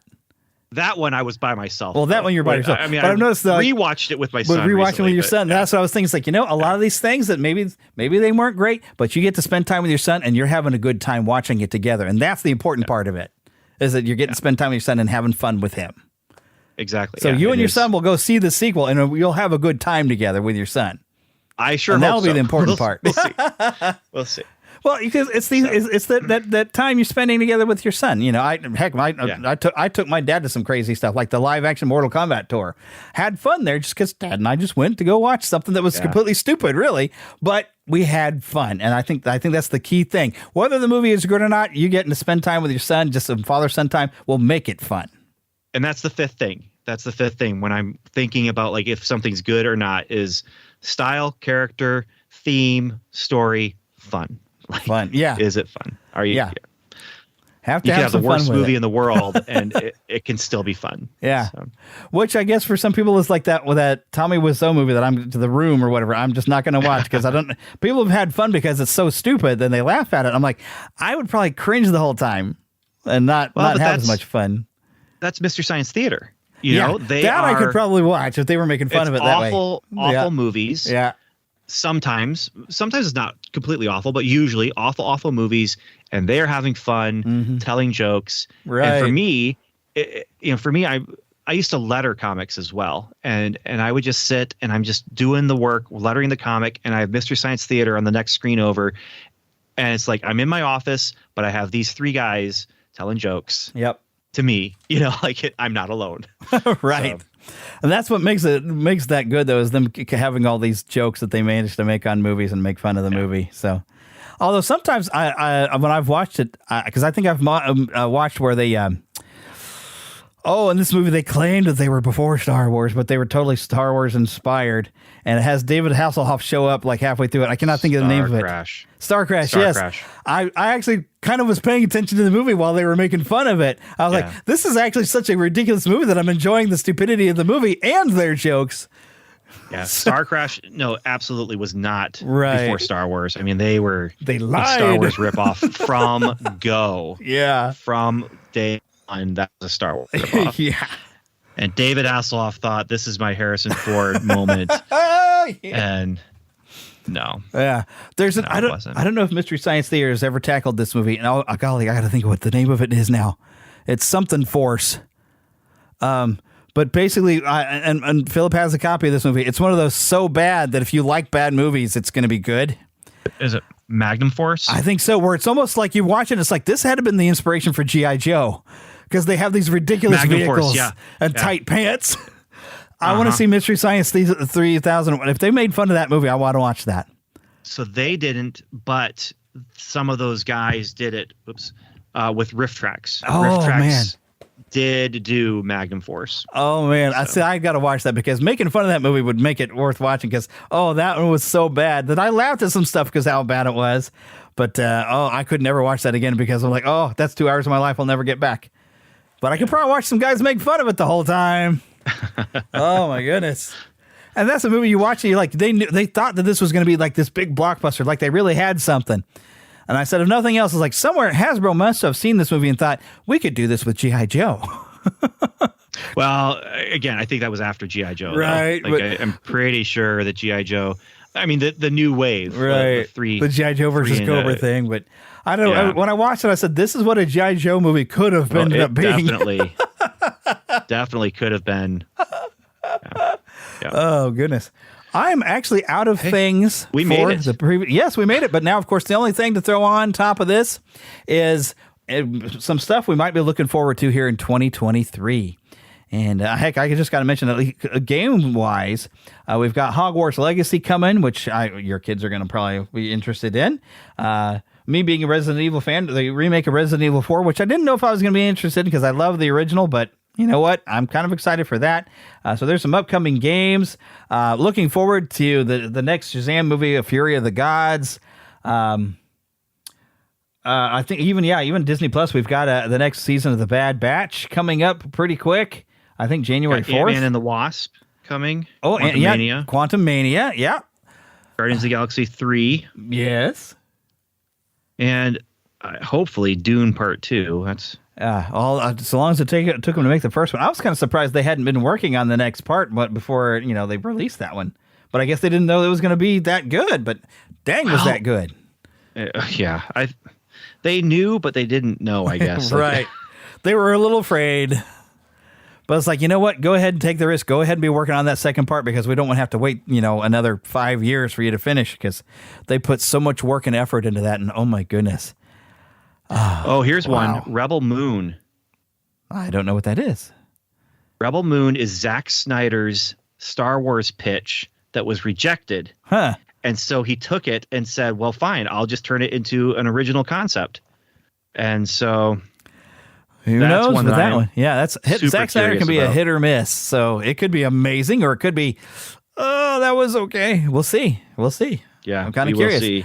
What I'd like somebody to do is get back to George Lucas and say, what were your ideas for the Star Wars sequels? Can we see those movies? I don't know. I kind of just want to see. At least some books or something. Yeah, I want to see. Comic book series. Yeah, comic book series would be good. Do a comic book series. Yeah, because I'm just curious, like, what was George originally going to do that somebody at Disney thought, let's just throw that away and do this? Because I feel like George would have had a better story than what they did. Yeah, but he also produced Howard the Duck. So yeah, Howard the Duck has some qualities. It's fun, but it's a weird movie. It's got some things I laughed at, but I was a kid laughing at some of that stuff, and I don't know if I watched it now, I'm sure I'd be like, ew. But no, there's moments now that you're watching, like, oh, now I understand. And this was a kids movie. Yeah, I don't think it was meant to be a kids movie ever. So, yeah, I'd almost be afraid to watch it, but I was like, I remember as a kid thinking this is silly, it's a duck and a weird monster and stuff, and but I probably should never watch that movie. All right, anything else you can think of that we're looking forward to in 2023? Not a quick look at the up and coming movies on Google. So. All right. Well, we just hope we get a lot of great entertainment and that somebody at Disney wises up and starts making better stuff. I mean, at least they're doing some good stuff still on Disney Plus. Disney Plus is their best hope, and they're still doing some good Star Wars. Sometimes their Marvel stuff is a little shaky to me, but they're doing some good Star Wars, at least on Disney Plus. Having a great time with that. So, yeah, please keep doing that. More Andor, please. Definitely. And please keep it going the way you did. All right, but as we wrap up every show, I got to remember to remind y'all to go to neverlandpodcast.com. And while we're doing that, hey, what was those websites again? Yeah, so strangersandaliens.com. That is where you can find our podcast about science fiction, fantasy, creativity, and faith, spirituality, and Christianity. Those and just how they meet together. We're also doing some YouTube videos as well, short things about books to read and things like that. So that's youtube.com/strangersandaliens. Yeah. I'm trying to think which one I got subscribed on here too, because I remember you mentioned some YouTube in that episode of when I was thinking, well, let's see what this show's about. Let's see, which one did I get subscribed to? Let me go look at it. You keep talking while I look this up. Comic Book Time Machine is taking that's kind of my most sporadic thing. It's just when I have time to read comics, sometimes I record about them. So I do some going through some series and things like that, like John Carter of Mars, Star Wars, Marvel Comics, different things like that. Micronauts is coming up. And then Welcome to Level 7 is my Marvel podcast where we go through, it's an index show where we're just watching everything. There's some Netflix stuff we haven't watched yet, and there's we haven't finished She-Hulk, but yeah. So welcome to level7.com. Yeah, and Strangers and Aliens, that's the one I've got subscribed to that you mentioned that you have a YouTube channel, and I was sitting there like, do I want to just listen to this or should I go find this YouTube video? Because there was one you were talking about. I was like, there's video to this, and I was like, Yeah. Every once in a while, I pull double duty on it because, it's just easier sometimes I can record two things in 1 week or record one thing for two things. Right. Double duty. All righty. And as I remind you all, of course, to go to neverlandpodcast.com. You might have to resubscribe if you're watching this on YouTube and you've lost your audio feed and you don't know why. It's because I moved to Red Circle, and this, as of January, I no longer have anything to do with Libsyn. Everything is fully moved over to Red Circle. You should have been rerouted over there, so hopefully everything's fine and you got this episode. But if not, I've been warning you for the past month that we're on Red Circle. But we want to remember to thank Karen Kennedy and Ricky Pope of Christian Nerds Unite, who was unfortunately not able to join us today, and Darren Wilhite of the Wilhite and Wall Show for their help in creating our intro. Don't forget, you can email us, podcast@neverlandpodcast.com. Find us on Twitter, NeverlandPcast. Facebook.com, we have both a page for you to like and also a group if you would like to discuss things. Remember, you can also join the Neverlanders, get your official nickname, and come to NeverlandPodcast.com. Remember, all Lost Boys do have a nickname. That's part of the thing. We also don't have any Lost Girls because girls are too clever and they don't get lost. So we do have Pixie, so you can choose your nickname for a Pixie there as well. Also, while you're there, don't forget to click right there, middle of the screen, if you happen to have a podcast, My Podcast Reviews. You can get your reviews from around the world, all collected and sent to you via email. And you even get a nice little app right there for viewing right there on the web page. You can also find a click here. Real easy to write a review. Please go and write a review of how much fun you're having listening to the show. Hopefully you're having fun listening to the show. If you're not having fun, tell me what I should fix. And that also makes a pretty nice review. Either way, some helpful feedback is always good. But also, don't forget, we have the Patreon.com. Well, we have a Patreon.com. That makes sense. We have a Patreon at patreon.com/Neverland Podcast. And now, as we say at the end of every show, and I'm going to confuse the dickens out of Brett here, because I'm going to say, get lost in an adventure. And we'll see you next time.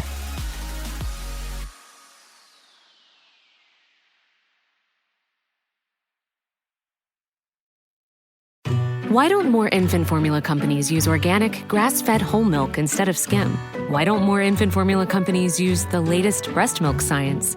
Why don't more infant formula companies run their own clinical trials? Why don't more infant formula companies use more of the proteins found in breast milk?